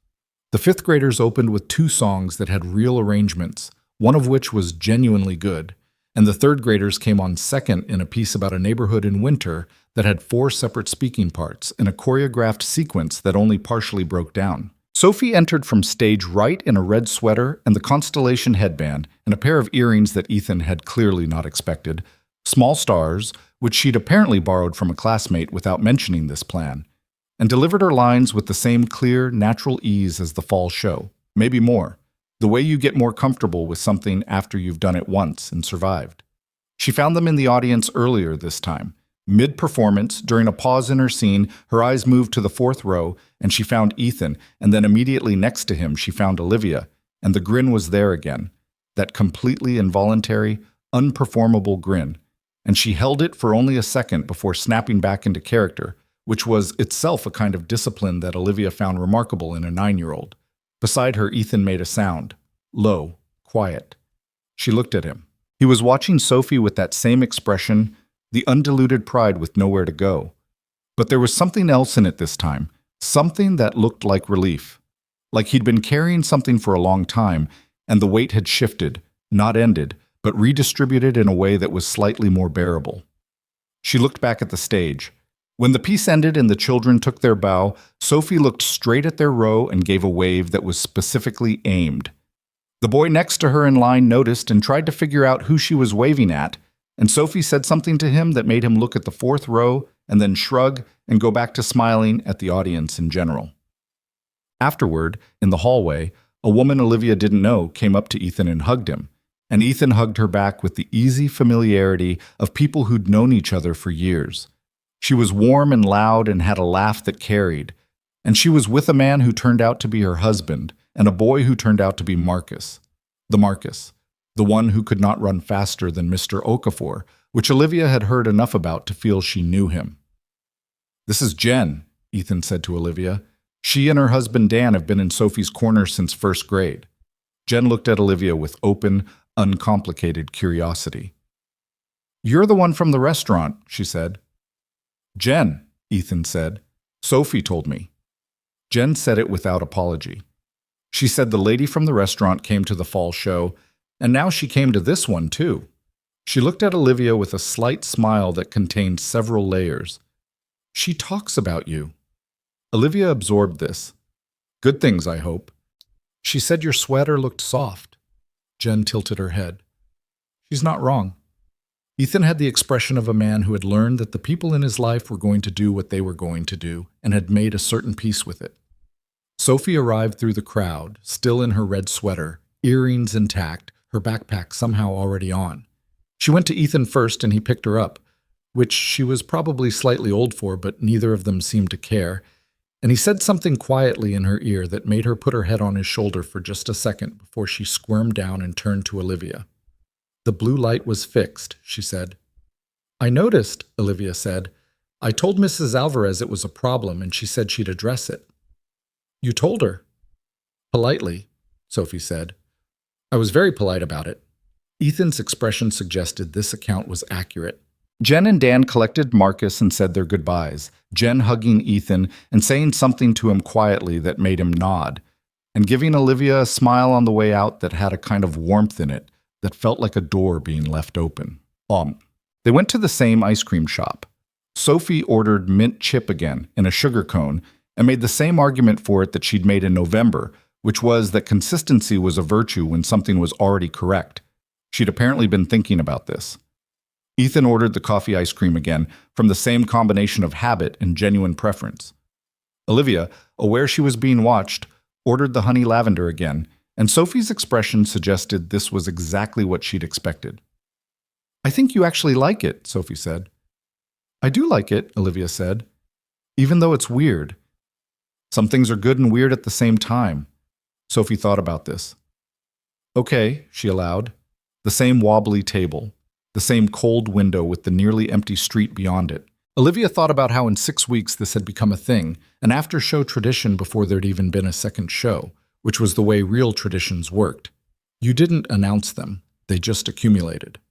Sophie was talking about the earrings. Their owner was a girl in her class named Priya, whose mother had let her get her ears pierced for her 9th birthday, which Sophie had been internally processing for several weeks. "Can I get my ears pierced?" she asked Ethan, with the tone of someone who has been building to a question and has selected this particular moment carefully. Ethan put his spoon down. "How long have you been waiting to ask me that?" "A while," Sophie admitted. "I thought tonight was a good time because you're in a good mood." "That's strategic. I learned it from you.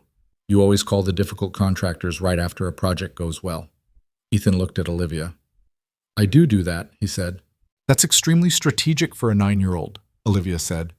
Sophie looked between them with the satisfied expression of someone who has successfully made her case by proxy. "We'll talk about it," Ethan told her. "That usually means no," Sophie told Olivia. "It means we'll talk about it," Ethan said, which means what it says. Sophie appeared to decide to accept this outcome as better than a definitive no, and returned to her ice cream. It was Ethan who moved the conversation to where it had been hovering since the hallway outside the auditorium. He did it the way he did most direct things, without announcement, without particularly softening the approach, but not unkindly. "Jen said something to me," he said. He was looking at his coffee ice cream. "When she was leaving." "I figured," Olivia said. "She said she hadn't seen me like this in a long time." He paused. "She meant it as a good thing. That's how she meant it." Sophie had developed a sudden intense interest in the wobbly table leg, which she was testing with her foot. This was Sophie's version of not listening, which meant she was definitely listening. Olivia held her cup. "What did you say to her?" "I said I knew." He looked up. "She's known me a long time. She knew Claire. She was at the hospital the last week and she brought food to the apartment for 3 months after, even when I told her not to." He stopped. "She has good instincts about what's true." The ice cream shop was quiet around them. The woman behind the counter was restocking the sugar cone holders and not paying attention to them. "I'm not sure what I'm doing," Ethan said. It was one of the most direct things he'd said to her directly, and he said it without flinching. "I'm not sure what the right thing is. I'm not good at... I haven't done this in a long time, and I have Sophie to think about." "I know," Olivia said. "She's already..." He glanced at his daughter, who was now examining the ceiling with great interest. "She gets attached. It's how she's built. She doesn't do halfway." "Neither do you," Olivia said. He looked at her. "It's not a criticism," she said. "I just mean, it's accurate." He was quiet for a moment. "What about you?" he said. "You know how to read other people. You do it better than most people I've met. But you don't talk about yourself very much." "I'm talking now." "You're responding. That's different." She put her cup down. The honey lavender was getting soft, which meant she'd been sitting here longer than she'd measured. She looked at him across the table, at the man who had spent 3 weeks getting a reservation to say thank you, and who had called 14 people to track down a CEO because his daughter wanted to give her a drawing, and who had been carrying a loss for 2 years without making it the only thing about him. "I've been alone for a long time," she said, "not in the way that people say it when they mean lonely. I mean, I've arranged things so that nothing gets too complicated. Nobody gets too close. It was efficient." She stopped. "It stopped being interesting somewhere along the way, and I didn't notice until recently." "Recently," he said. "You know what I mean?" "I do," he said. "I'm asking you to say it." The table wobbled when Sophie shifted her foot, and Sophie said sorry and tucked her feet under her chair, and the table stilled. "I'm here," Olivia said. "Not because it's complicated, because I want to be." Ethan looked at her for a long moment, the 2 to 3 second look that she'd long since stopped trying to interpret quickly because it didn't yield to quick interpretation. "Okay," he said. "Okay," she said. Sophie put her cone down and looked between them with the expression of someone who has been pretending not to listen and would like to now openly acknowledge she's been listening. "So you're friends," she said. It was not quite a question. "Yes," Ethan said. Sophie seemed to evaluate this word choice carefully. Jen says when adults say they're friends, it sometimes means other things. "Sophie, I'm just repeating what Jen said." "Please stop repeating what Jen said." Sophie looked at Olivia. "Are you going to keep coming to things?" It was the same question as before, from 2 different directions. The fall show version had been hopeful. This one was different, quieter, more serious. The question of a kid who has been disappointed before and is trying to calibrate how much to let herself want something. Olivia understood that and felt it. "I'm going to keep coming to things," she said. "Yes." Sophie held her gaze for a second the way she did when she was checking whether something was true. Then she picked up her cone again. "Okay," she said. "Good." They walked out into the cold at 8:30, into a December night that was doing everything December nights in New York do. The lights on the residential blocks, the occasional lit tree visible through windows, the sound of the city muted just slightly by the cold, as though even the noise had put on a coat. Sophie walked between them, which she'd done from the door of the ice cream shop, with the efficiency of a child who has made a spatial decision and executed it. They were 2 blocks from the car when Sophie took hold of Olivia's hand. She did it without making it anything, just reached up and took it, the way she might take her father's hand at a corner, practically, without production. Her hand was small and warm from having been in her coat pocket. Olivia closed her fingers around it. Ethan was on Sophie's other side and he glanced over, not at Sophie, at Olivia, and she saw something in his face she hadn't seen there before, or maybe had seen once, briefly, at the ice cream shop the first time. Not quite relief, not quite gratitude. Something closer to recognition, the sight of something he'd been uncertain was possible and was now less uncertain about.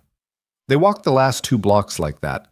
At the car, Sophie released her hand and started telling them both about something Marcus had said about the 5th grader's performance, which she considered overrated, and the threat of criticism carried her through the car door and into the back seat where she buckled herself and kept going, her voice carrying through the gap in the seats. Ethan opened the driver's door and paused. "Sophie's school thing in the spring," he said. "April. There's a family picnic, it's more casual than the shows. Families bring food, there are activities. It runs most of the afternoon." He said it straightforwardly, but there was a question in it. "I'll be there," Olivia said. He nodded. "The parking is terrible." "I'll take the train." He almost said something else. She could see it, some sentence he'd brought to the edge of, and then decided to let wait. He wasn't a man who rushed things, she'd learned, and she'd come to understand that as something she respected, rather than something she wanted to push against. "Good night, Olivia," he said. "Good night, Ethan." From the back seat, "Good night, Olivia." Sophie's voice through the closed door. She knocked on the glass. Sophie's face appeared, grinning, and she knocked back. Olivia stepped back onto the sidewalk. The gray Subaru pulled away from the curb, the yellow sun catcher catching the light for just a moment, and she stood watching it until it reached the corner and turned and was gone. The street was quiet. The cold was sharp and specific against her face. Somewhere down the block, a door opened and a warm square of light fell onto the sidewalk and then closed again. She stood there for another moment, hands in her pockets, breath in the air. Then she started walking toward the train, and for the first time in longer than she could accurately measure, she was not thinking about what was next. Not the portfolio review on Monday, not the foundation's Q1 allocation meeting, not the 1,000-item list that ran like a ticker tape through the back of her mind on every commute, every walk, every quiet moment she failed to keep quiet. She was thinking about a small hand in hers, about a yellow sun catcher, about the particular way a man looked at you when he was deciding whether something was real and had decided that it was. She walked the block to the station and went down the stairs into the warmth and the noise of it and waited for the train. The spring picnic fell on a Saturday in April, when the weather couldn't make up its mind. It had been sunny all week, the kind of sustained, almost aggressive sunshine that New York produces in mid-April, as though compensating for the previous 4 months. And then Saturday morning arrived gray and uncertain, with the clouds doing that thing where they weren't quite committing to rain, but weren't ruling it out either. Ethan had checked the forecast 3 times by 7 a.m. and gotten 3 different answers, which he took as the weather's way of telling him to stop asking. Sophie had been awake since 6:30. He could hear her moving around her room before he got up, the soft thud of her feet and the sound of drawers opening and closing, and when he got to the kitchen, she was already at the table in her purple corduroys and a yellow shirt, eating cereal with the focused efficiency of someone who had things to do. "It might rain," he said. "It won't," she said. The forecast, "It won't."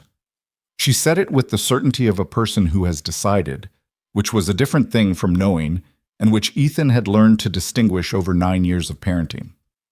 When Sophie decided something was going to happen, the universe had a tendency to comply, or possibly Sophie had a tendency to bend her experience of the universe to fit her decisions. Either way, the effect was similar. He made coffee and stood at the kitchen window. The clouds were already breaking slightly in the northwest, which wasn't a guarantee but was something. He picked up his phone and texted Olivia. Weather's unclear. Still good for today? 3 minutes passed. Then, I'm already on the train. He put the phone down and drank his coffee. She found them in the far corner of the schoolyard, which was where Ethan had set up. A folding table, a cooler, a plaid blanket on the grass that Sophie had selected from the hall closet with considerable deliberation.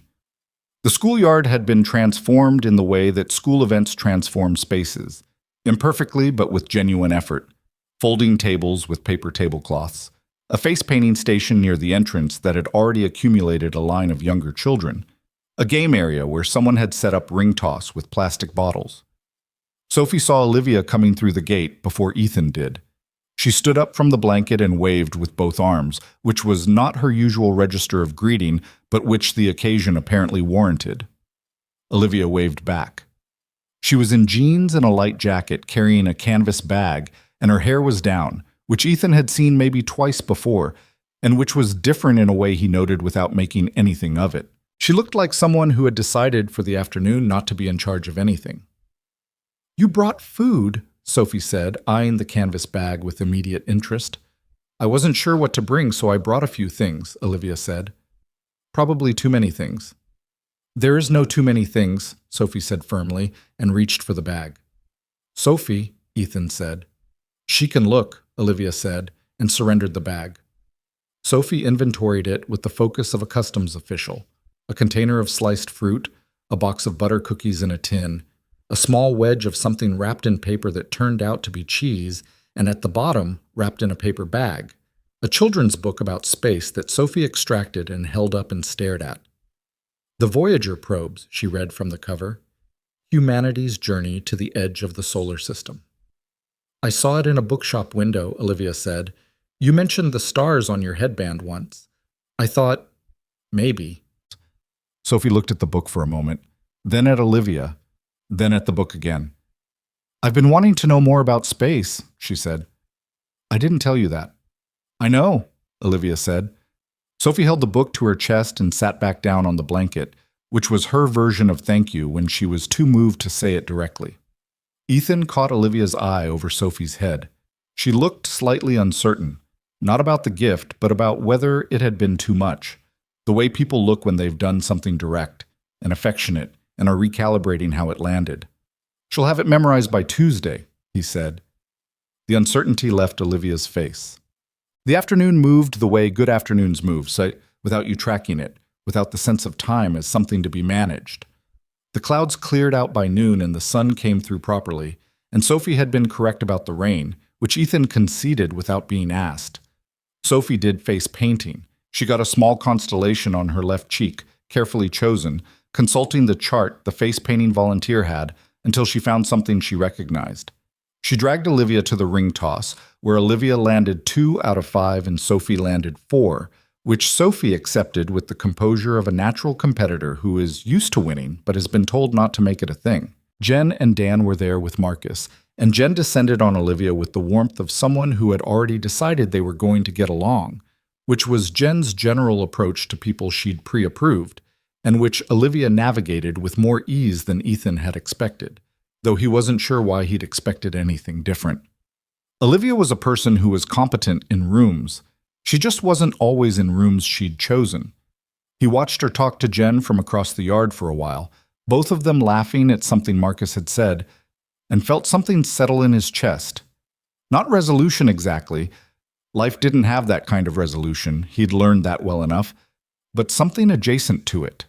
Something like the feeling of a door that had been stuck finally moving on its hinges. Sophie appeared at his elbow. "Jen likes her," she reported, "but I can see that." "Jen doesn't like everyone." "I know." Sophie watched Olivia and Jen for a moment. "She fits," she said. It was such a simple word for such a complicated thing that Ethan didn't say anything for a moment. Yeah, he said finally. She does. Sophie looked up at him with the amber eyes that were her mother's and tilted her head slightly, which was a gesture that was entirely her own. Are you happy, Dad?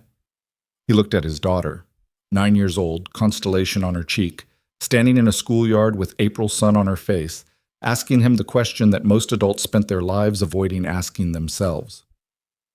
Getting there, he said. She considered this. That's the right answer, she decided, and went back toward the ring toss. Okum. They stayed until the event wound down, the tables being folded, the families moving toward the exits in clusters, the organized chaos of an afternoon resolving back into an ordinary Saturday. Sophie helped carry the cooler and the blanket to the car, and on the walk back through the schoolyard, she walked between them again, the same natural configuration as December, as though she'd mapped it early and maintained it as policy. In the parking lot, Sophie put her things in the car and announced she had to go back to find Marcus because she'd promised to show him the star chart she'd done at face painting, and before Ethan could respond, she was already moving. He and Olivia stood by the car. She planned that, he said. Absolutely, Olivia said. He leaned against the side of the car and looked at her. The afternoon had put color in her face and loosened something in her posture that wasn't usually loose. She looked more like herself than she did when she was being who she was at work, which was maybe the same person, but at a different setting. I need to tell you something, he said. Okay, she said. She turned toward him slightly. I haven't been in anything since Claire, he said. I dated once, about a year after. It lasted 3 months, and it wasn't the right time, and I think I knew that going in, and I did it anyway because someone told me I should try, and that was a mistake, so I stopped. He turned his water bottle in his hands. And I'm telling you that not because I want you to feel like a variable in something I'm figuring out. I'm telling you because I think you should know where I'm starting from. Olivia was quiet for a moment. Starting from, she said. Yeah. As in, you're not figuring it out anymore. He looked at her directly. Are you? She held his look. She was a person who held eye contact when it mattered, which was one of the things he'd noticed early and kept noticing. No, she said. I'm not figuring it out. He nodded. I don't know how to do this slowly, she said. I've tried, with other things. I'm not built for slow. I go all in, or I don't go. She stopped. That's probably not reassuring given what you just told me. It's actually reassuring, he said. I'm tired of slow. I just needed to know it was real before I stopped being careful. It's real, she said. It was not a declaration, not performed, just a statement of fact, the same way she said things she knew to be true. He reached out and she let him, and he took her hand the way Sophie had taken hers in December, practically, without production, just closed his fingers around hers. They stood like that until Sophie came back from wherever Marcus was, and Sophie looked at their joined hands and at their faces and made the efficient fist pump, which she executed without breaking stride on her way back to the car. Bam! April became May. May became June and summer and the reconfiguration of daily life that came with Sophie being out of school. Ethan's work schedule adjusted for it. He'd done this for 2 years, built a life around the fact that June through August had a different shape than September through May, calling in favors with clients who'd known him long enough to understand, taking Sophie to the job site on Fridays, which she'd decided she enjoyed because she got to wear the small hard hat he'd found for her in the site office.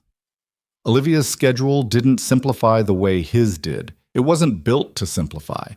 But she'd started protecting evenings differently than before, which Rachel noticed and didn't comment on, because Rachel had excellent professional instincts and also had seen the pale wood frame on Olivia's home desk during a video call in March, and had decided to be patient about what it meant. The three of them developed patterns, which was different from making plans. It was the quieter thing, the accumulation of repeated choices until the choices became natural. Saturday mornings, sometimes when Sophie didn't have activities and Ethan didn't have site visits, the farmer's market in Astoria that Sophie had been going to with Ethan for years, which Olivia joined first once and then started to know by its own logic, which vendors had the better peaches, which stall to avoid on crowded days. Tuesday evenings sometimes, when Olivia came out to Queens after work and they ate dinner in Ethan's kitchen, which was small and slightly disorganized in the way of kitchens that got real use, and she'd learned which drawer the serving spoons were in and where the coffee was kept. Sophie taught her to make the pasta. Not a restaurant pasta. The pasta from a box that Sophie had been making with Ethan since she was 7, that she'd practiced her lines to, that occupied a specific place in the household mythology. The pasta required precise timing and a particular ratio of butter that was not what any recipe would recommend, and Sophie explained both requirements with great seriousness, and Olivia followed instructions, and the pasta was fine. "It's good," Sophie said, evaluating. "It's exactly what it should be," Olivia said. "That's the same as good," Sophie said. It was in July that Ethan's mother came up from Philadelphia.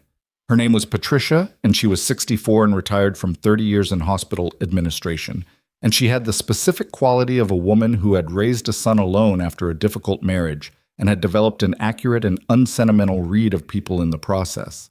She came up for Sophie's 9th birthday, which fell on a Saturday that year, and which Sophie had requested be celebrated with a small dinner rather than a party, because Sophie was going through a phase of preferring things to be real rather than large. Ethan had told his mother about Olivia. Not extensively. He wasn't extensive on the phone, it wasn't how they communicated, but he'd said there was someone, and that she'd be at the birthday dinner, and his mother had said okay in the specific tone that contained several questions she'd elected not to ask yet. The birthday dinner was at the apartment. Jen and Dan came, and Marcus, who sat next to Sophie and gave her a set of colored pencils in a tin that made Sophie go slightly still, the way she went still when something mattered. Ethan's mother was in the armchair by the window where she always sat when she visited, with a glass of wine and the expression of someone who was gathering data. Olivia arrived at 7 with a wrapped gift and a bottle of wine and the clear awareness that she was being assessed, which she handled the same way she handled most things, by not adjusting herself for it. She sat on the couch and talked to Patricia and did not perform ease or competence, which in Ethan's estimation was exactly right, because his mother had a radar for performance that had been calibrated over decades. Sophie opened her gift from Olivia before the others.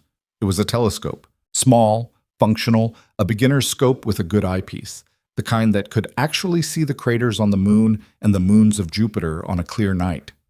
Sophie opened the box and was silent for a full 5 seconds, which in Sophie's communication register was a profound event. She looked up at Olivia. "For real?" she said. "For real," Olivia said. Sophie looked at Ethan. "Your window faces north," Olivia said.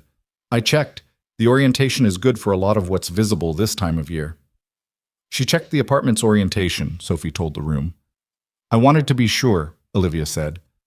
She checked the apartment's orientation, Sophie said again, and laughed. And it was the laugh of a kid who is happy, the kind that doesn't have any other content in it. And the room caught it the way rooms do.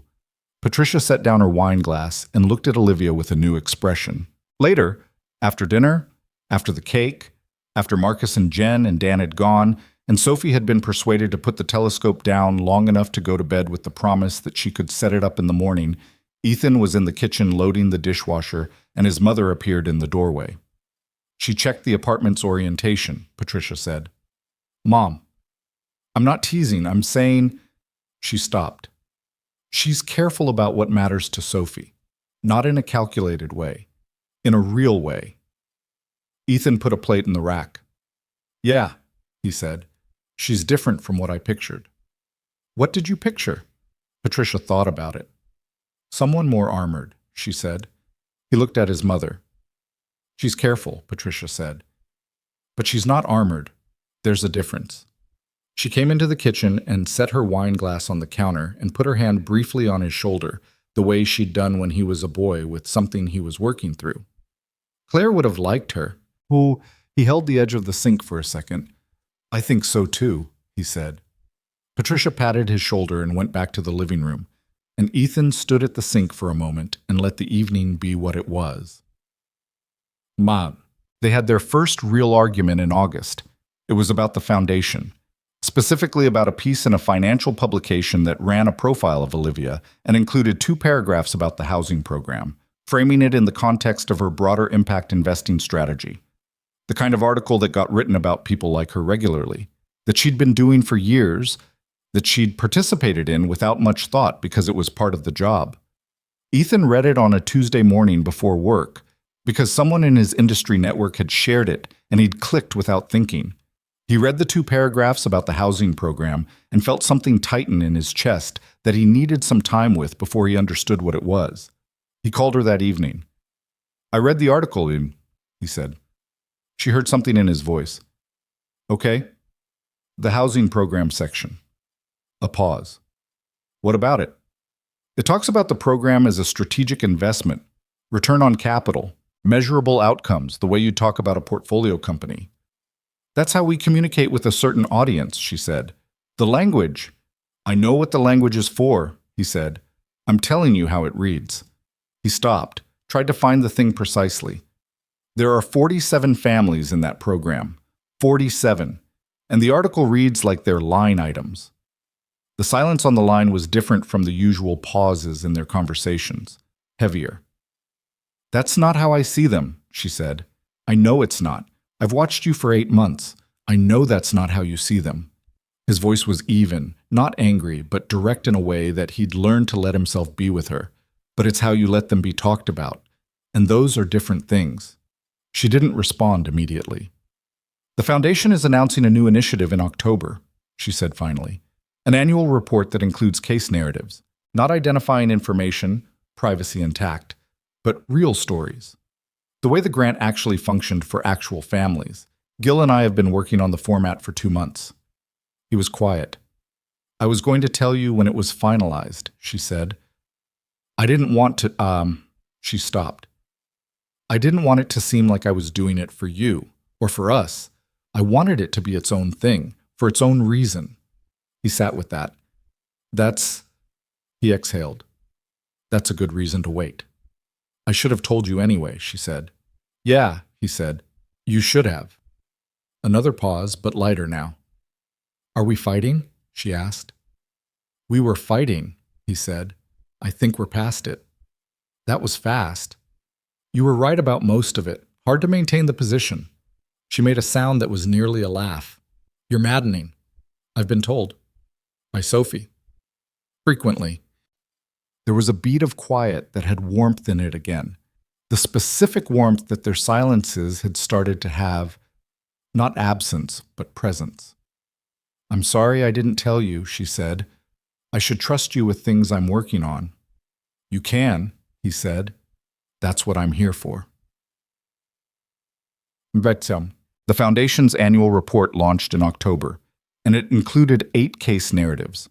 They were short, a page each, and they were written with a kind of care that Olivia had insisted on in every draft review, the care of wanting to get a person right rather than make a point with them. The stories were anonymized but human. A woman in the Bronx who had used the grant window to complete a recertification that doubled her income. A man in Brooklyn who had kept his apartment long enough to get his son through his junior year at a school that mattered. A family in Queens, not Ethan's, a different one, though Ethan read this particular narrative more than once and felt the weight of the parallel, who had simply needed the time.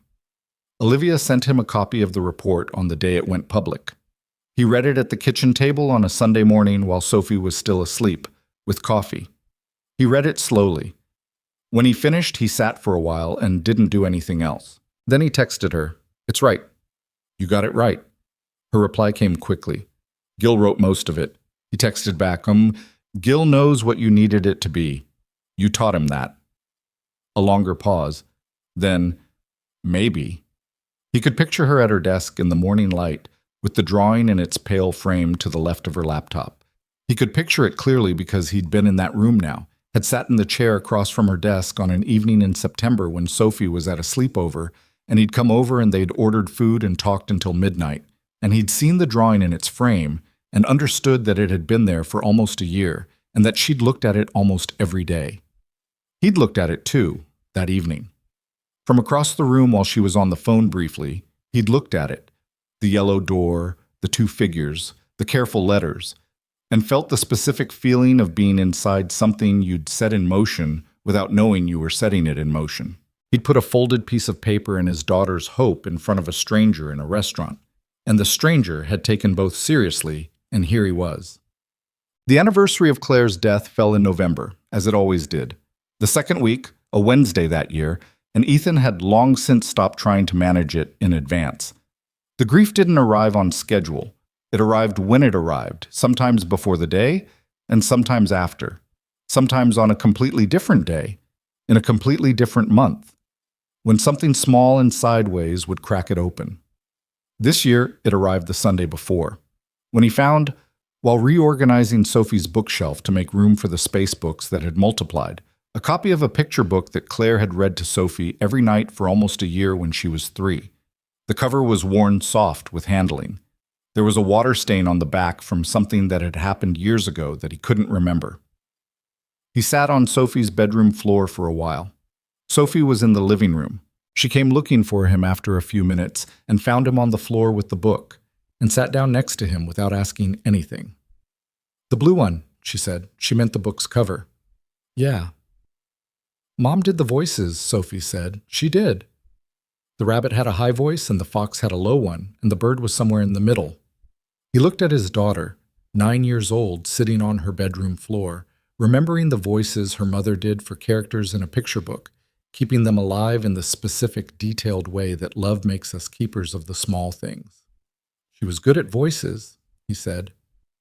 "She was." Sophie leaned against his shoulder. "I miss her."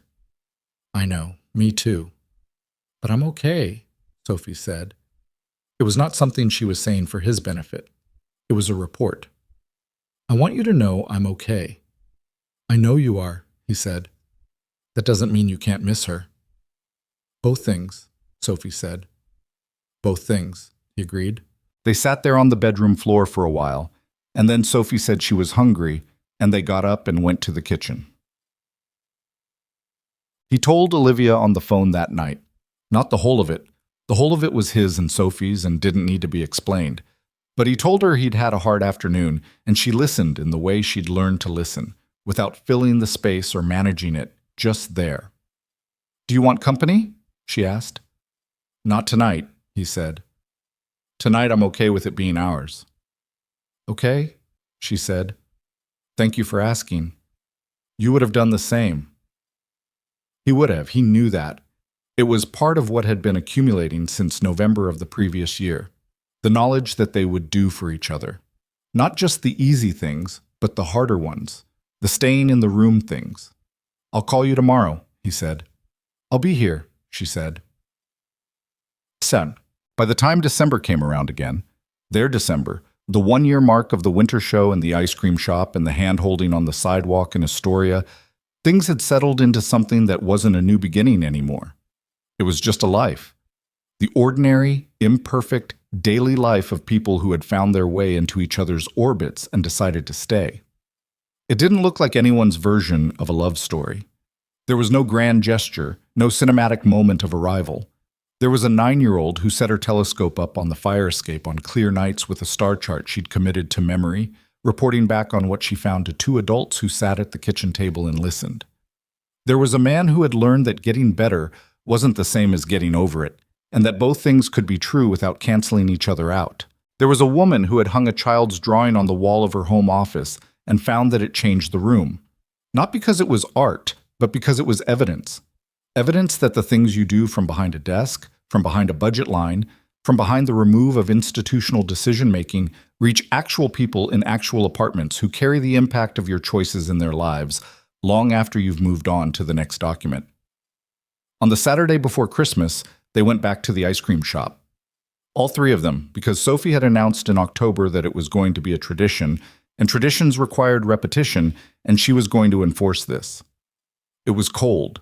The shop was decorated, a string of lights along the window and a small tree near the counter that was slightly too large for the corner it occupied and leaned at a 10-degree angle, which the woman behind the counter appeared to have accepted. Sophie ordered mint chip and a sugar cone and told them both that consistency was a virtue, which they had heard before and did not dispute. Ethan ordered coffee ice cream.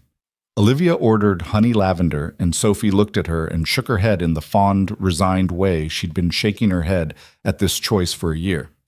It's still weird, Sophie said. It's still good, Olivia said.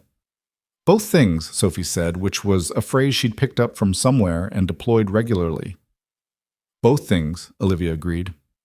They sat at the same wobbly table, the same window, the same street beyond it, now strung with lights for the season. Ethan's knee was against Olivia's under the table, and neither of them moved it. Sophie was reading the Voyager book, which she'd brought because she brought it almost everywhere since April, the spine now soft and the margins of several pages bearing pencil annotations in Sophie's handwriting, questions and notes and small drawings of orbital paths. She looked up from it periodically to contribute to the conversation or to report a fact she found relevant. Voyager 1 is 45 years old, she said, looking up from the book. It's still sending data. That's a long time, Ethan said. Scientists didn't know if it would survive that long. They just launched it and hoped it kept going. She looked at Olivia. Did you know that when you gave me the book? I didn't think about it that specifically, Olivia said. Why? Sophie looked back at the book. I just think it's a good story. You send something out, you don't know what's going to happen, and then it keeps going longer than anyone expected. She turned a page. I like that. The three of them sat in the light of the tilted Christmas tree and the ice cream shop and the December street, and nobody said anything for a moment because some things don't need commentary. They just need to be sat with. Olivia looked at Ethan. He was watching Sophie read, his coffee ice cream mostly finished, his arm resting on the table close enough to hers that their sleeves touched. He had the same look she'd seen in the schoolyard in April, in the kitchen in September, in 100 small moments across a year. Not the look of a man who had solved something or arrived somewhere, but the look of a man who had stopped bracing for the next loss long enough to notice what was actually in front of him. She reached across the table and put her hand over his. He turned his palm up. Sophie turned a page and said, without looking up, "About time," in the tone of someone whose patience has finally been rewarded. How long have you been waiting to say that? Ethan asked her. Since December last year, she said. At the show. When you were both being very slow. We weren't being slow, we were being careful. Same thing, Sophie said. It's not the same thing, Olivia said. It kind of is, Sophie said, and looked up at them both with her amber eyes and the last of the mint chip cone and the star chart on her cheek from face painting 3 days ago that hadn't entirely washed out, and she was 9 years old and had already figured out more than most adults ever did about what mattered and why. Ethan squeezed Olivia's hand. Olivia squeezed back. Outside, the city moved the way it always moved. Relentless, indifferent, lit up and running. But inside the ice cream shop with its tilted tree and its wobbly table and its three people who had found each other through a champagne glass and a folded piece of paper and the particular bravery of a child who believed that the people who help you should know when the helping worked. Inside there, the night was slow and warm and exactly what it needed to be. Which is the thing about kindness, the real kind.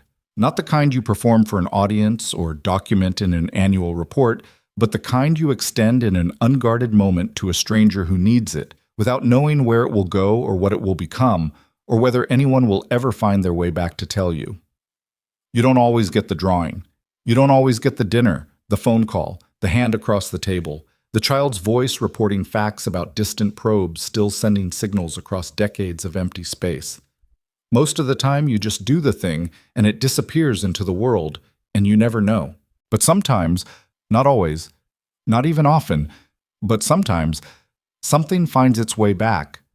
And when it does, you understand that the original action was never really the point. The point was what it set in motion. The point was the chain of choices that followed. The man who kept his dignity, the child who carried her gratitude, the woman who looked at a number on a page and finally let it have a face. Ethan Hayes went home that night and put Sophie to bed, and she asked him to read the first chapter of the Voyager book aloud, even though she'd read it 6 times already. And he did. And somewhere in the middle of the second page, she was asleep with her hand still on the cover, and he sat on the edge of her bed in the dark for a few minutes before turning off the lamp. Olivia Bennett went home to her apartment and sat at her desk with a cup of tea going cold beside her, and she looked at the drawing in its pale frame. The yellow door, the 2 figures with their careful faces, the letters that had said what they needed to say a year and a half ago and still said it now. And she felt, without trying to measure it or categorize it or turn it into a report, that she was living a life that had more in it than it used to. It wasn't perfect. Nothing about any of it was perfect. Ethan still had nights when the grief came sideways. Sophie still practiced her feelings on the pasta. Olivia still sometimes moved too fast in some places and too slow in others, and had to be reminded gently that being present was not the same as being efficient. They were imperfect and tired and trying, which is what people mostly are underneath whatever they've learned to project. But they were trying together. And at the end of things, when you strip away the noise and the language and the carefully managed surfaces we all construct, that is the only version of any story worth telling. Not the part where everything worked out. The part where someone decided to keep showing up anyway,